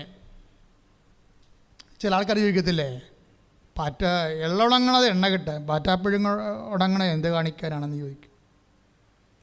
എള്ള ഉണങ്ങണത് എണ്ണ കിട്ടാൻ, പാറ്റാപ്പുഴുക്ക് ഉണങ്ങണത് എന്തിനു വേണ്ടിയാണെന്നാണ് ചോദിക്കണത്. എൻ്റെ അർത്ഥം എന്താണ്? ഇപ്പം മകനെ പരീക്ഷ എഴുതിക്കാൻ കൊണ്ടുപോകണം, മരുമകളെ പരീക്ഷ എഴുതിക്കാൻ കൊണ്ടുപോകണം, അല്ലെങ്കിൽ ചേട്ടൻ്റെ ഭാര്യനെ പരീക്ഷ എഴുതിക്കാൻ കൊണ്ടുപോകണം, അല്ലെങ്കിൽ അയൽവാസിനെ പരീക്ഷ എഴുതിക്കാൻ കൊണ്ടുപോകണം. ബാംഗ്ലൂരാണ് പരീക്ഷ നടക്കുന്നത്. നമ്മൾ അവിടെ ചെല്ലുമ്പോൾ നമ്മൾ അവിടെ കൂടെ ഒരു കൂട്ട് പോകണം. ആൾക്കാർ പ്രഗ്നൻ്റാണ്, അതുകൊണ്ടൊരു കൂട്ട് പോകണം. അപ്പോൾ കൂട്ട് പോകുമ്പോൾ അവളെന്ത് ചെയ്യും? ആ പരീക്ഷ പാസ്സായി അവിടെ നേഴ്സാകും. അവിടെ എള്ള ഉണങ്ങണ എന്തിനാണ്? എണ്ണ കിട്ടാൻ. അതിന് കൂടെ പോണ പാറ്റാപ്പഴക്ക് എന്ത് കിട്ടാനോ? ഒന്നും കിട്ടത്തില്ല. അപ്പോൾ ആ ഒരു മൈൻഡിലാണ് ആൾക്കാർ വിഷയങ്ങളെ എടുക്കണത്. ഈശോ പറഞ്ഞത് എന്താണ്? നീ പാറ്റാപ്പഴക്കായിട്ട് അവിടെ നിനക്കൊന്നും കിട്ടിയില്ലെങ്കിലും അവിടെ കിട്ടാത്ത കാര്യം ഞാൻ നിനക്ക് തരും. ഇതാണ് വിശ്വാസം എന്ന് പറയുന്നത്. അവിടെ കിട്ടത്തില്ല, അവളുടെ കാര്യം ജോലി നീ സഹായിക്കുന്നതേ ഉള്ളൂ. അതുകൊണ്ടാണ് ഈശോ പറഞ്ഞത് വിശേഷ വിധിയായി നിങ്ങളുടെ സഹോദരങ്ങളെ മാത്രമേ. ഇപ്പോൾ 6:38 ഇല്ലേ ലൂക്കാസ് വിശേഷം, അതായത് 6:38 വചനങ്ങൾ. ശപിക്കുന്നവരെ അനുഗ്രഹിക്കുവിൻ, അധിക്ഷേപിക്കുന്നവർക്ക് വേണ്ടി പ്രാർത്ഥിക്കുക. അടുത്ത വചനം വായിച്ചേ. ഒരു ചെകിടത്ത് അടിക്കുന്നവന് മറ്റേ ചെകിടുകൂടി കാണിച്ചു കൊടുക്കുക. മേലങ്കി എടുക്കുന്നവന് കുപ്പായം കൂടി എടുക്കുന്നതിൽ നിന്ന് തടയരുത്. നിന്നോട് ചോദിക്കുന്ന ഏതൊരുവനും കൊടുക്കുക. നിന്റെ വസ്തുക്കൾ എടുത്തു കൊണ്ടുപോകുന്നതിനോട് തിരികെ ചോദിക്കരുത്. നിന്റെ വസ്തുക്കൾ എടുത്തുകൊണ്ട് പോകുന്നതോട് തിരികെ ചോദിക്കരുത്. മക്കളെ, ഇതൊക്കെ ഈ വചനങ്ങളെ കേട്ടിട്ട് ഈ ജന്മത്തിൽ ഇത് നടക്കില്ലെന്ന് നിങ്ങൾക്ക് തോന്നണില്ലേ? കാരണക്കുറി അടിക്കണവന് മറ്റേ കാരണം ആര് കാണിച്ചു കൊടുക്കാനാ? ഇല്ല. അതുപോലെ തന്നെയാണ് ചോദിക്കുന്നവരൊക്കെ കൊടുക്കുക, വായ്പയ്ക്ക് വന്നത് ഒഴിഞ്ഞു മാറരുത്. ഇങ്ങനെ കർത്താവിൻ്റെ കുറേ വചനങ്ങളാണ്. എന്നിട്ട് ഈശോ ചോദിക്കണം എന്തറിയാമോ? നിങ്ങളെ സ്നേഹിക്കുന്നവരെ മാത്രം സ്നേഹിച്ചാൽ പ്രതിഫലത്തിൻ്റെ അവകാശങ്ങൾക്ക് ഉള്ളതെന്ന് ചോദിക്കും. അതായത് ചില വചനങ്ങൾ, കർത്താവിൻ്റെ വചനങ്ങൾ ചെയ്യാൻ പറ്റാത്ത വചനങ്ങളാണ്. ചെയ്യാൻ പറ്റുന്ന വചനങ്ങളല്ല, ചെയ്യാൻ പറ്റാത്ത വചനങ്ങളാണ്. എന്ന് വെച്ച് കഴിഞ്ഞാൽ അപ്പം നിങ്ങൾ ചോദിക്കും എന്തിനാണ് ഇങ്ങനെ ചെയ്യാൻ പറ്റാത്ത വചനങ്ങൾ ഈശോ പറയണത്? അതിൻ്റെ കാര്യം വെച്ച് കഴിഞ്ഞാൽ അത് ചെയ്യണ ആൾക്കാരുണ്ട്. അതാണ് സംഭവം. നിത്യത എന്ന് യേശുക്രിസ്തുവിനെ എന്തിനാണ്? ഇതെല്ലാം കഠിന വചനങ്ങളല്ലേ. ഈ കഠിന വചനങ്ങൾ സാധാരണ ABCD ക്രിസ്ത്യാനിക്ക് ചെയ്യാൻ പറ്റത്തില്ല. ആ വചനമേ എന്ന് പറഞ്ഞ് ഈശോ എന്ന് പറഞ്ഞ് ജീവിക്കുന്ന കക്ഷികളുണ്ട്. അവർ കണ്ണക്കുട്ടി അടിച്ചു കഴിഞ്ഞാൽ മറ്റേ കണ്ണം കാണിച്ചു കൊടുക്കും, കറക്റ്റായിട്ട് കാണിക്കുന്നത്. പക്ഷേ അത് 10,000-ൽ ഒരാളായിരിക്കും ചിലപ്പോൾ. എന്താ പ്രശ്നം? അവന് ITI അല്ല വേണ്ടത്, അവന് IAS വേണ്ടത്, IAM ഒക്കെയാണ് വേണ്ടത്. ആത്മീയത്തിൽ IAM പാസ്സാകാനാണ് അവൻ്റെ സിലബസ്. അതാണ് ITIക്കാർ പറയും എനിക്ക് പറ്റത്തില്ല, സിലബസ് കട്ടിയാണെന്ന് പറയും. സിലബസ് ഒരിടം കട്ടിയല്ല. സിലബസ് യേശു നേരത്തെ പറഞ്ഞിട്ടുണ്ട്, ഒരു സിലബസും കട്ടിയല്ല യേശുവിൻ്റെ. യേശു എന്താ പറഞ്ഞത്? അധ്വാനിക്കുന്നവനെ ഭാരം വഹിക്കുന്നവനെ എൻ്റെ അടുക്ക വരിക, എൻ്റെ ഭാരം ലഘുവാണ്. തീർന്നില്ല പ്രശ്നം. എൻ്റെ സിലബസ് ലഘുവാണെന്ന് പറഞ്ഞിട്ട് കണ്ടത്. ITIക്കാരും പോയി IAM എഴുതുമ്പോഴാണ് അവന് പ്രശ്നം വന്നത്. അല്ലാതെ ആ IAMൻ്റെ സിലബസ് അല്ല പ്രശ്നം. It is not meant for you എന്ന് പറഞ്ഞു കഴിഞ്ഞാൽ നമ്മൾ പറയണത് എന്താണ്? കർത്താവേ, ഈ കഠിന പദങ്ങളിലാണ് നിത്യത ഇരിക്കുന്നത്. ക്യാഷ് ആൻഡ് കൈൻ്റെ പൊട്ടടിക്കണ കേസൊക്കെ ഇരിക്കുന്നത് ലഘുപദങ്ങളാണ്. അത് ആർക്ക് വേണമെങ്കിലും അതൊക്കെ ചെയ്യാൻ പറ്റും. കർത്താവ് പറയുന്ന കാര്യങ്ങളൊക്കെ ചെയ്യാൻ പറ്റും. രണ്ടുടുപ്പുള്ളവർക്കൊന്നും കൊടുക്കാൻ പറ്റും, ഒരു കുഴപ്പമില്ല. അതൊക്കെ ക്യാഷ് ആൻഡ് കൈൻഡായിട്ട് ആളുള്ളവർക്ക് ലളിതമായിട്ട് ചെയ്യാം പറ്റും. മറ്റെന്താ പറയണത്? നിന്നോട് ചണ്ടകൂടി ഉടുപ്പ് കരസ്ഥമാക്കുന്നതിന് മേലെങ്കിൽ കൂടി കൊടുക്കാൻ പറയുമ്പോൾ അത് കഠിന പദമാണ്. കഠിന പദങ്ങൾ എന്തിനുള്ളതാണ്? അത് നിത്യതയെ മാത്രം. അതാണ് ഞാൻ അച്ഛൻ പറഞ്ഞത് 8:17. നിങ്ങൾ അവകാശികളാണ്, പക്ഷേ എന്താണ്? യേശുക്രിസ്തുവിൻ്റെ കൂട്ടവകാശികൾ. ഈ കൂട്ടവകാശികൾക്ക് വരുന്ന പ്രശ്നം അവിടെ ടെസ്റ്റ് ഇത്തിരി കട്ടിയുള്ള ടെസ്റ്റായിരിക്കും. യേശുക്രിസ്തുവിൻ്റെ കൂട്ടവകാശിയാണ്, അല്ലാതെ മുഖ്യമന്ത്രിയുടെ കൂട്ടവകാശിയല്ല. ആ ഒരു വ്യത്യാസമുണ്ട്, അത്രേ ഉള്ളൂ. കാര്യം അതെല്ലാം തീരും ഇവിടെ. ഇപ്പം മോഡിജിയുടെ കൂട്ടവകാശി ആയാലും ആരായാലും നമ്മൾ എത്രയോ പ്രധാനമന്ത്രിമാരെ കണ്ടു, എത്രയോ പ്രസിഡന്റുമാരെ കണ്ടു. അവരുടെ സെക്രട്ടറിമാരൊന്നുമില്ല ഭൂമിയിൽ, എല്ലാം തീർന്നു, ഓവറായി. പക്ഷേ എപ്പോഴും നമ്മൾ ശ്രദ്ധിക്കേണ്ടത് ഇതാണ്, യേശുക്രിസ്തുവിൻ്റെ കൂട്ടവകാശിക്കുള്ള ഗുണം എന്താ? അത് നിത്യതയിലാണ് ഉദ്ദേശിക്കുന്നത്. അപ്പം ചില കഠിന പദങ്ങൾ നമുക്ക് തരുമ്പോൾ ആ സിലബസ് ഇത്തിരി കട്ടിയാണെന്നുള്ള കാര്യം സത്യമാണ്. പക്ഷെ അത് ചെയ്യുന്നവരുണ്ട്, അതിനുവേണ്ടി ജീവിക്കുന്ന ആൾക്കാരുണ്ടല്ലോ. അവരെ സംബന്ധിച്ചിടത്തോളം യേശുവിൽ നിന്ന് അവരൊന്നും ഉദ്ദേശിക്കണില്ല. കാര്യം ഉണ്ണാനും ഉടുക്കാനും ഉറങ്ങാനൊക്കെ ഉണ്ടെങ്കിൽ അത്യാവശ്യം ഒക്കെ താങ്ക് യു വെരിമച്ചെന്ന് പറയും. പക്ഷെ അവർ യേശുവിൽ നിന്ന് ഉദ്ദേശിക്കുന്നത് എന്താണ്? യേശു മാത്രം കൊണ്ടുവന്ന വേറെ മതസ്ഥാപകർ ആരും കൊണ്ടുവരാത്തൊരു സംഭവമുണ്ട്. എന്താണ്? നിത്യത. ഈ നിത്യതയ്ക്ക് വേണ്ടിയാണ് യേശു വചനങ്ങൾ, കഠിന വചനങ്ങൾ ഉദ്ദേശിക്കുന്നത്. ആ നിത്യതയിൽ പോലും നമുക്കൊരു നിലനിൽപ്പ് കിട്ടുക. അപ്പോൾ എല്ലാവരും ചോദിക്കും, എല്ലാവരും ചത്ത് അവസാനം എല്ലാവർക്കും ഒരു സ്വർഗ്ഗമല്ലേ കിട്ടുന്നത്, പിന്നെ എന്തിനാണ് ഇത്രയും നമ്മൾ മാട്ടേ കിടന്ന് നെഞ്ചുകളെ എന്തിനാണെന്ന് ചോദിക്കും. എൻ്റെ അർത്ഥം എന്ന് വെച്ച് കഴിഞ്ഞാൽ ഒരുപോലെ അല്ല, അവനവനെ ആർജിക്കുന്ന കൃപയ്ക്ക് ആനുപാതികമാണെന്ന് നമ്മുടെ 1 കൊറിന്ത്യസ് 15:41 തിരുവചനം പറയുന്നുണ്ട്. നമ്മളെല്ലാം നിത്യത അനുഭവിക്കുന്നത് അവനവൻ ആർജിക്കുന്ന കൃപയ്ക്ക് തുല്യമാണ്. ചില ചേട്ടത്തിമാർ 2-3 പ്രസവിക്കും, അവർ മക്കളൊക്കെ പഠിക്കും, അവർക്ക് ജോലി കിട്ടും, കുറച്ച് മക്കൾ അവർ മരിക്കും, പിന്നെ മക്കളും മരിക്കും, ചാപ്റ്റർ ക്ലോസ് ചെയ്യും, ഒരു കുഴപ്പമില്ല അവർക്ക്. അവർ വന്ന് ഈ ഭൂമിയിൽ വന്ന് അവരുടെ ജോലിയൊക്കെ ചെയ്ത് അവർ പോയി. പക്ഷേ വേറെ ഞാൻ മാരേക്കൊണ്ടൊരു ചേട്ടത്തിനെ കണ്ട്, ആ ചേട്ടത്തി മകനെയും പൊക്കിക്കൊണ്ട് വരുമ്പോൾ കർത്താവ് കുരിശ് വന്നുകൊണ്ട് അവനെ പോലെയാണ് വന്നത്. അവന് ഓട്ടിസമാ, വേറെ അപസ്മാരമായ എല്ലാം കൂടിയാണ്. ഇതൊന്നുമല്ല, ഭ്രാന്ത് കൊണ്ട് അവന്. ഒരു ദിവസം ഇവരെ ഈ എടുത്തിട്ട് അലക്കി ഈ ചേട്ടത്തിനെ. അപ്പോൾ എന്നിട്ട് ഇവർ അവരുടെയൊക്കെ പൊട്ടി വേദനിച്ച് വരികയാണ്, അച്ഛാ ഒന്ന് ഇറക്കി വെച്ച്. അപ്പോൾ ഞാൻ പറഞ്ഞു, എന്ത് പറ്റിയത്? ഇവന് 5 രൂപ തിന്നാൻ കൊടുക്കാഞ്ഞിട്ട് എന്നെ തല്ലിയെന്ന് പറഞ്ഞു. അപ്പോൾ അവൻ്റെ അസുഖം എന്ന് പറഞ്ഞാൽ രാവിലെ എഴുന്നേൽക്കുമ്പോൾ പച്ച നിറത്തിൽ 5 രൂപ കൊടുക്കണം അവന്. അവന് എഴുന്നേറ്റ് വരുമ്പോൾ കൊടുക്കണം നമ്മൾ, വേറെ ഒന്നിനുമല്ല. അവരിങ്ങനെ ഒരു ഇടിക്കും, പ്രാന്തനെ പോലെ ചിരിക്കും. നമ്മൾ കാണണമെങ്കിൽ ചില പാരക്കാരന് തിരക്കിടിക്കുക ചിരി കണ്ടു കഴിഞ്ഞാൽ. അപ്പോൾ ആ ചിരി ചോദിച്ചാൽ അവൻ അങ്ങനെ തന്നെ ഈ സാധനം തിന്നും. അപ്പം ചേട്ടത്തിൻ്റെ മുമ്പ് ചോദിച്ചു. ഒരു പ്രാവശ്യം അവന് 5 രൂപ കൊടുത്തില്ല, കിട്ടിയില്ല. ചേട്ടത്തി പാവപ്പെട്ട ചേട്ടത്തിയാണ്.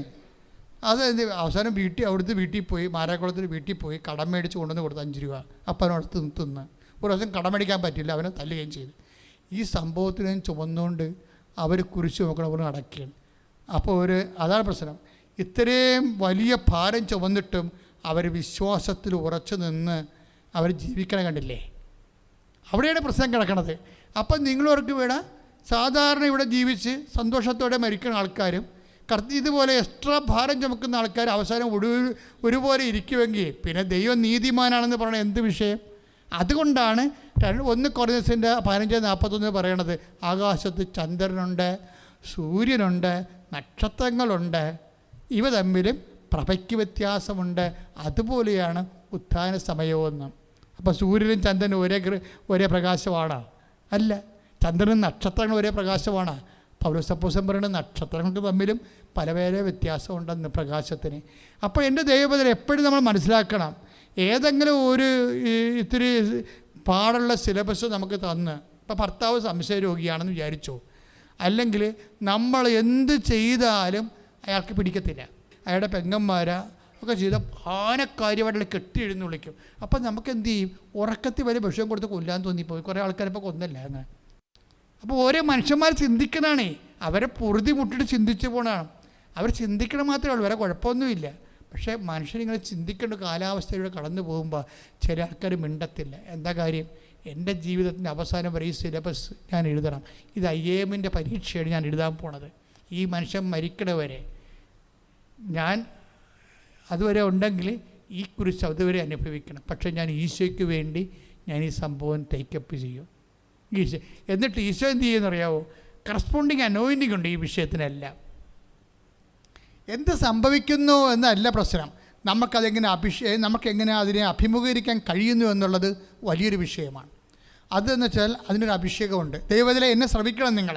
കാര്യം വെച്ച് കഴിഞ്ഞാൽ ഇപ്പോൾ ഇങ്ങനെ ഒരു സിറ്റുവേഷനിലാണ് നിങ്ങൾ കടന്നു പോകുന്നുണ്ടെങ്കിൽ എക്സ്ട്രാ ഗ്രേസിന് നിങ്ങൾക്ക് അവകാശമുണ്ട്. കാര്യം നിങ്ങൾക്ക് എടുത്താൽ പോകാത്ത സംഭവമാണ് കൊണ്ടുപോകുന്നത്. മകൻ കഞ്ചാവാണ്, ഭർത്താവ് സംശയരോഗി, ഈ 2 കള്ളന്മാരുടെ ഇടയിൽ നമ്മുടെ ജീവിതം കുരിശിക്കപ്പെട്ടിരിക്കുകയാണ്. അപ്പോൾ നമ്മുടെ സംബന്ധിച്ച് ഇത് എടുത്തേ പറ്റത്തുള്ളൂ. അപ്പം അങ്ങനെ എന്താ സംഭവിക്കണത്? ഇതിന് കറസ്പോണ്ടിങ് ഗ്രേസ് ഉണ്ട്. കറസ്പോണ്ടിങ് ഗ്രേസ് നിങ്ങൾ ഈ 2 കള്ളന്മാരെ മാനസാന്തരപ്പെടുത്താൻ വേണ്ടി നടുക്ക് കുരിശ കിടന്ന് പ്രാർത്ഥിക്കുകയല്ല വേണ്ടത്. മറിച്ച് കർത്താവേ, ഇതിനെ എല്ലാം അക്സെപ്റ്റ് ചെയ്യാൻ പറ്റിയ ആന്തരിക ഗ്രേസ് ഉണ്ട്, അത് നിങ്ങൾ ടാർഗറ്റ് ചെയ്യണം. അപ്പോഴാണ് ഈ വിഷയം മാറണത് ശരിക്കും. എന്നുവെച്ചാൽ അത്രയും കൃപയിൽ ഈ വിഷയം നമ്മളെ കർത്താവ് നീ അഗ്നിയിലൂടെ നടക്കുമെന്നല്ലേ പറഞ്ഞത്. 43:2 നീ അഗ്നിയിലൂടെ നടക്കും. എന്ത് സംഭവിക്കും? അപ്പോൾ അഗ്നി നിന്നെ വിഴുങ്ങത്തില്ല, വിഴുങ്ങാൻ ഞാൻ അനുവദിക്കത്തില്ല. ഏതെങ്കിലും കാലവശാൽ നിങ്ങളുടെ സിലബസ് കട്ടിയാണെങ്കിൽ, നിങ്ങൾ അഗ്നിയിലൂടെയാണ് നടക്കണമെങ്കിൽ, അഗ്നി വിഴുങ്ങാത്ത അഭിഷേകത്തിൻ്റെ കൃപയ്ക്ക് വേണ്ടി പ്രാർത്ഥിക്കാനുള്ള അതിൻ്റെ അവകാശം നിങ്ങൾക്കുണ്ടെന്ന് എൻ്റെ അർത്ഥം. നമുക്കൊന്ന് പ്രാർത്ഥിക്കാം. കർത്താവ് ദൈവമേ, എൻ്റെ ജീവിതത്തിലെ ഞാൻ കടന്നു പോകുന്ന കാലങ്ങളിലെ പല അവസ്ഥകളിലും എനിക്ക് താങ്ങാൻ പറ്റാതെ ചിലപ്പോൾ നാട് വിട്ടു പോകാൻ തോന്നും, ചിലപ്പോൾ മരിച്ചു കളയാൻ തോന്നും, ചിലപ്പോൾ ഭ്രാന്ത് വന്നെങ്കിലെന്ന് ചിന്തിച്ചു പോകും. അങ്ങനെയുള്ള സാഹചര്യങ്ങളിലൂടെ കടന്നു പോകുമ്പോൾ കർത്താവെ, വിശ്വാസത്തിൽ ഉറച്ചു നിന്ന് ഇതിനെ അതിജീവിച്ചുകൊണ്ട് അതിവിശുദ്ധിയിലേക്കുള്ള അഭിഷേകത്താൽ എന്നെ നിറക്കണമേ. ശ്രുതികടെ ആളില്ലേ ലിസി എവിടെയാ സ്ഥലം? ലിസി മുക്കന്നൂർ അല്ലേ, തൃശ്ശൂരാണ്. അപ്പോൾ ആ ചേച്ചിയുടെ വിഷയം എന്ന് വെച്ചാൽ ഇത്രയും പ്രശ്നം ഉണ്ടായ സമയത്ത് അവിടെ പ്രശ്നം എന്താണ്? അക്കാമ സറണ്ടറായിട്ട്, പക്ഷേ അക്കാമയെ എൻ്റെ കാലഹരണപ്പെട്ടു പോയി. അതുകൊണ്ട് അവർക്ക് റിലീവിങ് ഓർഡർ കിട്ടത്തില്ല. അതുകൊണ്ട് നാട്ടിലോട്ട് പോകാൻ പറ്റത്തില്ല. ഇന്ന് ഫ്ലൈറ്റാണ്. 4 മണിക്കൂർ മുമ്പ് അവിടെ റിപ്പോർട്ട് ചെയ്യേണ്ടതാണ്. പക്ഷേ ഇതൊന്നും നടക്കത്തില്ല. പക്ഷേ അതേക്കാൾ ഉപരി അവർ അവിടെ നിന്ന് ഇറങ്ങിപ്പോകുന്നു. എവിടെ നിന്നാണ്? വാടക താമസിക്കുമായിരുന്നു, വാടക വിട്ടു പോകുന്നു. അപ്പോൾ ഇനി എന്ത്? അകത്ത് കയറാനും പറ്റത്തില്ല. 2 ആഴ്ച കഴിഞ്ഞേ നടക്കത്തുള്ളൂ. ഇങ്ങനെ അവർ നിന്ന് കത്തുക. അപ്പോൾ എന്താ പ്രശ്നം വെച്ച് കഴിഞ്ഞാൽ, ഈ സമയത്ത് ഇവർ പറയുന്ന ഒരു ഡയലോഗുണ്ട്, മകളോട് പറയുന്ന ഒരു ഡയലോഗുണ്ട്. അപ്പോൾ എൻ്റെ മകളെ, കൃപാസനത്തിൻ്റെ മാതാവ് സഞ്ചാരി മാതാവാണ്. അച്ഛൻ പറഞ്ഞിട്ടുണ്ട്, പറന്നിവിടെ എംബസി എത്തും. നീ നോക്കിക്കോ, 2 മിനിറ്റിൽ അമ്മ പറന്ന് എംബസി എത്തുമെന്ന് പറഞ്ഞു. എൻ്റെ അമ്മേ, 2 മിനിറ്റിനുള്ളിൽ ഇവർ അവിടെ സീനിയർ ഓഫീസേഴ്സിനൊക്കെ വിളിച്ച് എല്ലാവരും കൂടി വന്ന് സെറ്റാക്കി മാതാവ് നിന്ന് അത് ചെയ്ത്. എന്നിട്ട് ഇവർ പറഞ്ഞു, നിങ്ങളവിടെ നേരെ പൊയ്ക്കോളൂ, പോകുന്ന വഴിക്ക് വിസ റിലീവിങ് ഓർഡർ ഒക്കെ ആയിരിക്കും എന്ന് പറഞ്ഞു. വെച്ചാൽ സ്പീഡാണ്. പക്ഷേ അതല്ല, അവിടെ ഒരു പ്രഖ്യാപനമുണ്ട്. എന്താ പ്രശ്നം? നിന്ന് കത്തുമ്പോൾ ഒരു പ്രഖ്യാപനം, ബോധം കെട്ട് വീഴുകയല്ല. ഈ വിശ്വാസം ഇല്ലാത്തവരാണെങ്കിൽ ചങ്കിടിച്ച് വീഴും.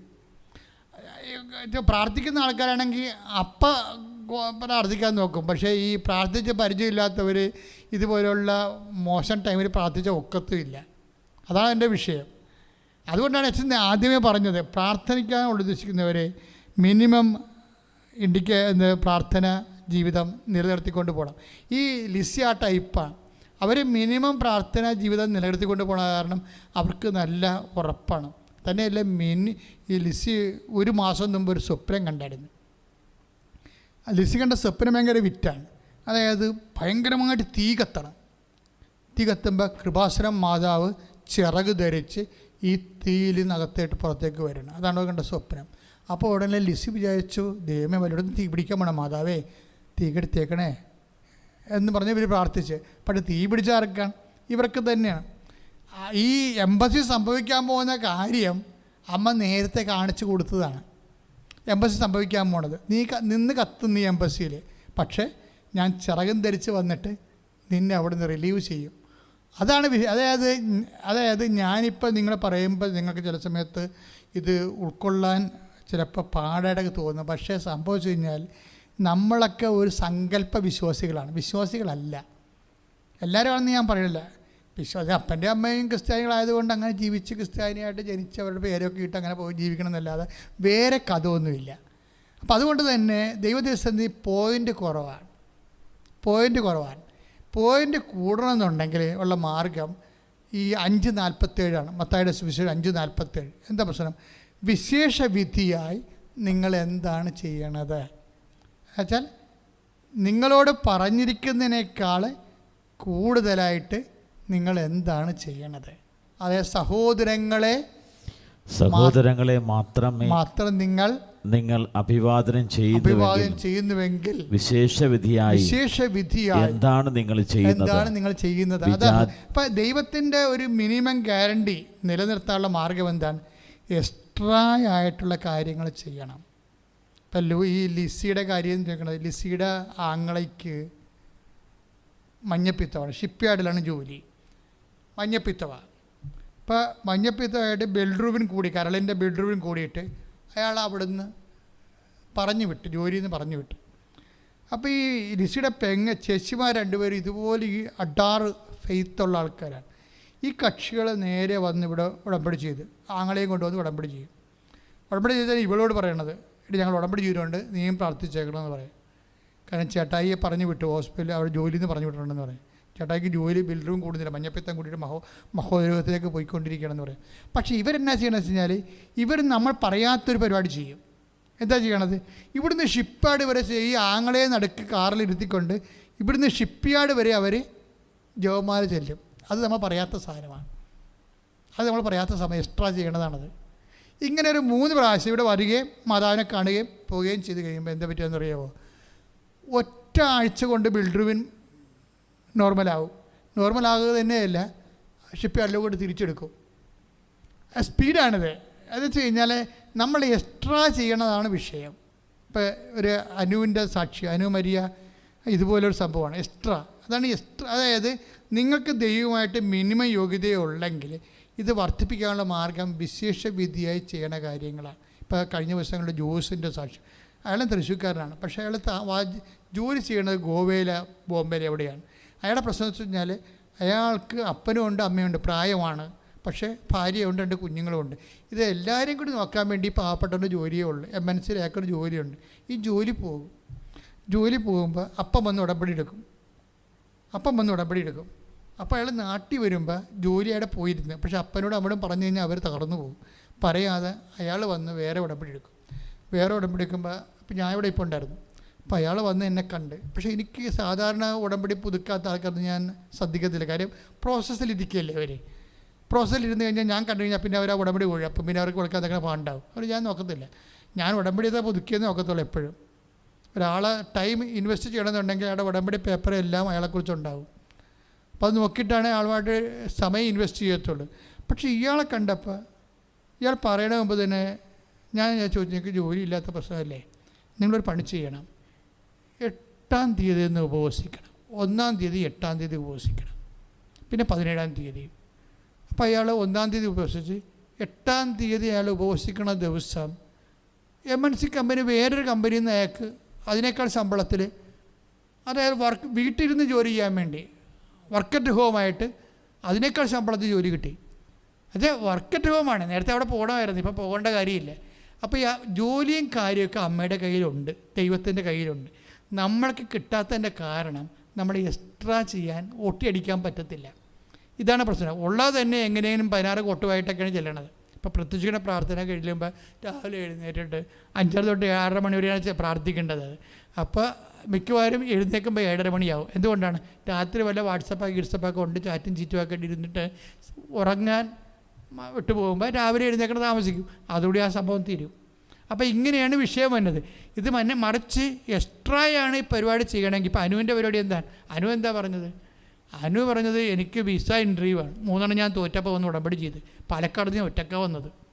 ആ സാക്ഷി എനിക്ക് ഭയങ്കര ഇഷ്ടപ്പെട്ടു. ഞാൻ ഇടയ്ക്കിടയ്ക്ക് പറയാറുണ്ട്. അനു വീണ്ടും എക്സാമിൻ്റെ ദിവസം ചെയ്ത പരിപാടിയുണ്ട്. 3 മണിക്ക് എഴുന്നേറ്റ് ബൈബിൾ വായിച്ചു മൊത്തം, എന്നിട്ട് കുളിച്ച് റെഡിയായിട്ട് നേരെ ഓഫീസിൽ പോയി. ഒരു സാധനം തുറന്ന് നോക്കിയില്ല. കാര്യം എന്താണ്? ഈ പരീക്ഷ മാതാവിൻ്റെ പരീക്ഷയാണ്. അതുകൊണ്ട് ഞാൻ ആരോടും സംസാരിച്ചില്ല. കൂട്ടുകാർ പോലും വന്നിട്ട് പോലും ചിരിച്ചു പോലും കാണിച്ചില്ല ഞാൻ ദൈവത്തിൻ്റെ കൂടെയാണ് പോകണമെന്നുള്ളത്. അതാണ് ആരെ അഭിവാദ്യം ചെയ്യുന്നതൊക്കെ നമ്മൾ വായിച്ചില്ല. സംഭവം ശരിയാണ്. അതായത് അപ്പം ഞാനിവിടുത്തെ ഇത് ഭയങ്കരമായ സംഭവമാണ് നീ പറയണത്, പക്ഷേ എവിടെ നിന്ന് നിനക്ക് കിട്ടി? അത് മിനിമം ഹോളി സ്പിരിറ്റാണ്. അതായത് നമ്മൾ ഉപഗ്രഹങ്ങൾ ചന്ദ്രമണ്ഡലത്തിലോട്ട് പ്രവേശിക്കണ പോലെ നമ്മൾ ദൈവത്തിൻ്റെ സ്വന്തമായി കഴിയുമ്പോൾ പരിശുദ്ധാത്മാവിൻ്റെ സംവേദനത്തിലേക്ക് കയറി വരും. അപ്പോൾ നീ പ്രധാന ആചാര്യന്മാരുടെ മുമ്പിലേക്ക് ഹാജരാകുമ്പോഴേ എന്ത് സംസാരിക്കണമെന്ന് മുൻകൂട്ടി ചിന്തിക്കേണ്ട, എന്താണ് സംസാരിക്കേണ്ടതെന്ന് ആ സമയം നിനക്ക് അറിവ് തരും. അപ്പോൾ നിങ്ങളായിരിക്കുകയില്ല, എൻ്റെ സ്വർഗ്ഗസ്ഥനായ പിതാവിൻ്റെ പരിശുദ്ധാത്മാവായിരിക്കും നിങ്ങൾ വഴി സംസാരിക്കുക. അപ്പോൾ മത്തായിയുടെ സുവിശേഷം 10-ാം അധ്യായത്തിലുള്ളതാണ്. എന്താണ് കാര്യം?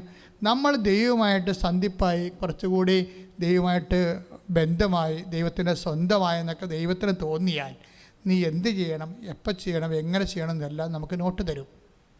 ഇങ്ങനെ ഒരു റിലേഷനിലേക്ക് വരണം. അതിനുള്ള കപ്പാസിറ്റി ഈ ഉടമ്പടി പ്രാർത്ഥനയ്ക്കുണ്ട്. കാര്യം ഉടമ്പടി എന്ന് പറയുന്നത് പക്ക പ്രയറാണ്. കാര്യം അവൻ പറയണ പോലെ ചെയ്യുകയല്ലേ. അത് അമ്മയിൽ നിന്ന് നമുക്ക് പരിശുദ്ധാത്മാവ് അമ്മയിൽ പ്രവർത്തിച്ച് ലോകത്തിന് കൊടുത്ത ഒരു നിർദ്ദേശമാണ്. അപ്പം അതനുസരിച്ച് നമ്മൾ ജീവിക്കുമ്പോൾ നമ്മുടെ എക്സ്ട്രാ എന്താണ് വിശേഷ വിദ്യയായി ചെയ്യണത്. ഇപ്പം ഞങ്ങൾ നിങ്ങളോട് പറയും, നിങ്ങൾ ആ പത്രം വാങ്ങിച്ചിട്ട് ഇടവകയിൽ കൊണ്ടേ കൊടുക്കണമെന്ന് പറയും. അപ്പം നിങ്ങളെന്ത് ചെയ്യും? ചില ആൾക്കാർ വീട് വീഴാൻ വഴി കൊണ്ടേ കൊടുക്കും. അപ്പം എന്താ പ്രശ്നം വെച്ച് കഴിഞ്ഞാൽ, ഇങ്ങനെ നമ്മൾ ദൈവത്തിൻ്റെ ജോലി ചെയ്യുമ്പോൾ എന്താ സംഭവിക്കണത്? നമ്മൾ എന്ത് ചെയ്യണം, എവിടെ ഏത് യൂണിവേഴ്സിറ്റി പഠിക്കണം, എവിടെ ജോലി കിട്ടും, ഇങ്ങനെയുള്ള കാര്യങ്ങളൊന്നും നമ്മുടേതല്ല. കാര്യം കഴിഞ്ഞ ദിവസങ്ങളിൽ ഇവിടെ ഒരു സാക്ഷി, എൻ്റെ ഒരു സഹപ്രവർത്തക, അവളെ നേഴ്സാണ്, BSc നേഴ്സാണ്. ഇപ്പോൾ ഇവിടെ സ്ഥിരമായിട്ട് വർക്ക് ചെയ്യണതാണ്. അപ്പോൾ അവരിപ്പോൾ തിയോളജി പഠിക്കാൻ പോയിരിക്കുകയാണ്. രൂപത എന്നൊരു പിതാവ് ബിഷപ്പ് വിട്ടിരിക്കണതാണ്. അപ്പോൾ തിയോളജി പഠിച്ചിരിക്കുന്നത് ആൾ ഒരു ദിവസം നോക്കുമ്പോൾ അവൾ MBA എടുത്തു. ഞാൻ പറഞ്ഞു, അപ്പോൾ നേഴ്സുമാർക്ക് MBA എടുക്കാൻ ഭയങ്കര, അവിടെ ജോലി കളയാതെ എടുക്കാൻ വലിയ പാടാണ്. കാര്യം ഒന്നും ആശുപത്രിയിൽ ചെന്ന് പെട്ടെന്ന് നമുക്കറിയാം, ഇവരിങ്ങനെ സൂചിയും നൂലും പോലെ ഓടണ കാണാം. നിക്കക്കളി ഉണ്ടാകത്തില്ല. പക്ഷെ അതിൻ്റെ ഇടയ്ക്ക് കൂടി എന്താ പരിപാടി? ശനിയാഴ്ച വൈകുന്നേരം ഇരുന്നുകൊണ്ട് 1000 മണിയുടെ ജപമാല ചെല്ലും. അപ്പോഴെന്നാ പറ്റുക? ദൈവത്തിൻ്റെ സ്വന്തം ആളാണെന്ന് തോന്നിക്കഴിഞ്ഞാൽ എക്സ്ട്രാ ഗേസ് ഇങ്ങനെ കൊടുത്തുകൊണ്ടിരിക്കും. ഓരോ സമയത്ത് എന്ത് ചെയ്യണം, എപ്പോൾ ചെയ്യണം, ആരും കണ്ടില്ലെങ്കിലും പരസ്യം നീ കാണാം. ഇപ്പോൾ കോൾ ഫോർവേഡ് ചെയ്തിരിക്കണത് ഓരോ കമ്പനി കോൾ ഫോർവേഡ് ചെയ്തിരിക്കണതാണ്. ആരും കണ്ടില്ല, പക്ഷെ നീ കാണും. നിൻ്റെ കർത്താവ് കാണിക്കും. എന്നിട്ട് നിന്നെ വിളിച്ച് ആ പത്രവും ആ ഇമെയിലും കാണിക്കും, ആ പരസ്യം കാണിക്കും. ഇപ്പോൾ അപ്ലിക്കേറ്റ് ചെയ്യും, ഇത് നിനക്കുള്ളതാണെന്ന് പറയും. പക്ഷെ ആരും കണ്ട് കാണത്തില്ല ആ സാധനം. ഇവളെ വിളിച്ച് കാണിക്കും. എനിക്കങ്ങനെ കുറേ അനുഭവം ഉണ്ടായിട്ടുണ്ട്. കർത്താവ് നമുക്ക് വേണ്ടി മാത്രം ചൂണ്ടിക്കാണിച്ച് തരുന്ന സംഭവങ്ങൾ. ദൈവത്തെ ഇതിൽ നിന്ന് എന്ത് കിട്ടുമെന്നല്ല പ്രശ്നം, ദൈവം തന്നെയാണ് പ്രശ്നം. ദൈവത്തിൻ്റെ സ്നേഹത്തിൽ ഒരു ഐക്യപ്പെടാൻ വേണ്ടി പ്രാർത്ഥിക്കുക, ബാക്കി ഒന്നും പ്രശ്നമല്ല. ഞാൻ മനസ്സിലാക്കിയത് ദൈവം തന്നെയാണ് പ്രശ്നം, വേറെ ഒന്നും പ്രശ്നമല്ല. ദൈവവുമായിട്ട് നിങ്ങൾ ഏതെല്ലാം വിധത്തിൽ അടുത്ത് വരാമോ അത്രയും വിധത്തിൽ എൻ്റെ മക്കൾ അടുത്ത് വന്ന് ഐക്യം പ്രാപിക്കാൻ ഉടമ്പടിയിലൂടെ പരമാവധി നിങ്ങൾ സത്യസന്ധത കാണിച്ച് എത്രയും നിങ്ങളുടെ കപ്പാസിറ്റി പ്രാപ്തി വർദ്ധിപ്പിക്കാൻ ഈ ധ്യാനം നിങ്ങളെ സഹായിക്കട്ടെ. Price the Lord. നമുക്ക് സമാപന ആശീർവാദം സ്വീകരിക്കാം. കൃപാസനത്തിൽ എല്ലാ ദിവസവും ഉടമ്പടി എടുക്കുന്നതിനും ഉടമ്പടി പുതുക്കുന്നതിനും സാക്ഷ്യം പറയുന്നതിനും സൗകര്യമുണ്ടായിരിക്കും. കൃപാസനത്തിൽ എല്ലാ ദിവസവും ഉടമ്പടി പുതുക്കുന്നതിനും ഉടമ്പടി എടുക്കുന്നതിനും സാക്ഷ്യം പറയുന്നതിനും സൗകര്യമുണ്ടായിരിക്കും. ഈ ഉടമ്പടി നേരത്തെ രജിസ്റ്റർ ചെയ്യണമെന്ന് ആഗ്രഹിക്കുന്നവർക്ക് 98 47 48 15 87 നമ്പറിൽ വിളിക്കുക. രണ്ടാമത്തെ നമ്പർ 90 74 68 45 74.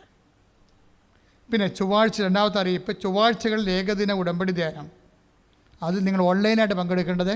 എല്ലാ ചൊവ്വാഴ്ചയിലും ഉടമ്പടി ധ്യാനം, ഈ ഉടമ്പടി എടുത്തവരും ഉടമ്പടി എടുക്കാൻ ആഗ്രഹിക്കുന്നവരും ഈ ഉടമ്പടിയെക്കുറിച്ചുള്ള അപ്ഡേഷൻ എല്ലാം വരണം, വെളിപാടെല്ലാം വരണത്, വചനത്തിൽ നമ്മൾ വളരണതെല്ലാം ഈ ഉടമ്പടി ധ്യാനത്തിലൂടെയാണ്. പക്ഷേ നിങ്ങൾ subscribe Kripasan FRVP Joseph Kripasan channel subscribe ചെയ്താൽ മാത്രം പോരാ, അത് ഉടമ്പടി ധ്യാനം എല്ലാ ചൊവ്വാഴ്ചയും കൂടിയിട്ട് നിങ്ങൾ മറ്റുള്ളവർക്ക് കർത്താവിനെ അറിയാത്തവരെ അറിയിക്കാൻ വേണ്ടി നിങ്ങൾ അത് ഷെയർ ചെയ്യുക കൂടി ചെയ്യണമെന്ന്. അത് നമ്മുടെ ഉടമ്പടി പ്രകാരമുള്ള ആത്മീയ ബാധ്യതയാണ്. കൃപാസനം പുതിയ പ്രോജക്റ്റ് ശ്രദ്ധിക്കുക. തീർത്ഥാടകർക്ക് ഇവിടെ വന്ന് താമസിച്ച് ധ്യാനം കൂടണമെന്ന് ആഗ്രഹിക്കുന്ന ഒത്തിരി പേരുണ്ട്. അവരൊക്കെ പുറത്ത് വലിയ വില കൊടുത്താണ് ലോഡ്ജിലൊക്കെ താമസിക്കുന്നത്. അവർക്ക് വേണ്ടി ഫ്രീ ആയിട്ട് ഒരു കെട്ടിട തീർത്ഥാടകർക്ക് വേണ്ടിയുള്ള ഒരു സെൻറ്റർ, പിൽഗ്രീം സെൻറ്റർ ചെയ്യാണ്. അമ്മയ്ക്ക് ഒരു പ്രാർത്ഥനാ മുറി, എൻ്റെ സ്വന്തം മുറി. അമ്മയ്ക്കൊരു മുറി, എൻ്റെ സ്വന്തം പ്രാർത്ഥനാ മുറി എന്ന് പറഞ്ഞൊരു പ്രോജക്റ്റാണത്. അതിൽ നിങ്ങൾക്ക് 4 ദിവസം 1 കൊല്ലം ഫ്രീ ആയിട്ട് താമസിക്കാൻ പറ്റും. ആ മുറി നിങ്ങളുടെ സ്വന്തം മുറിയായിട്ട്.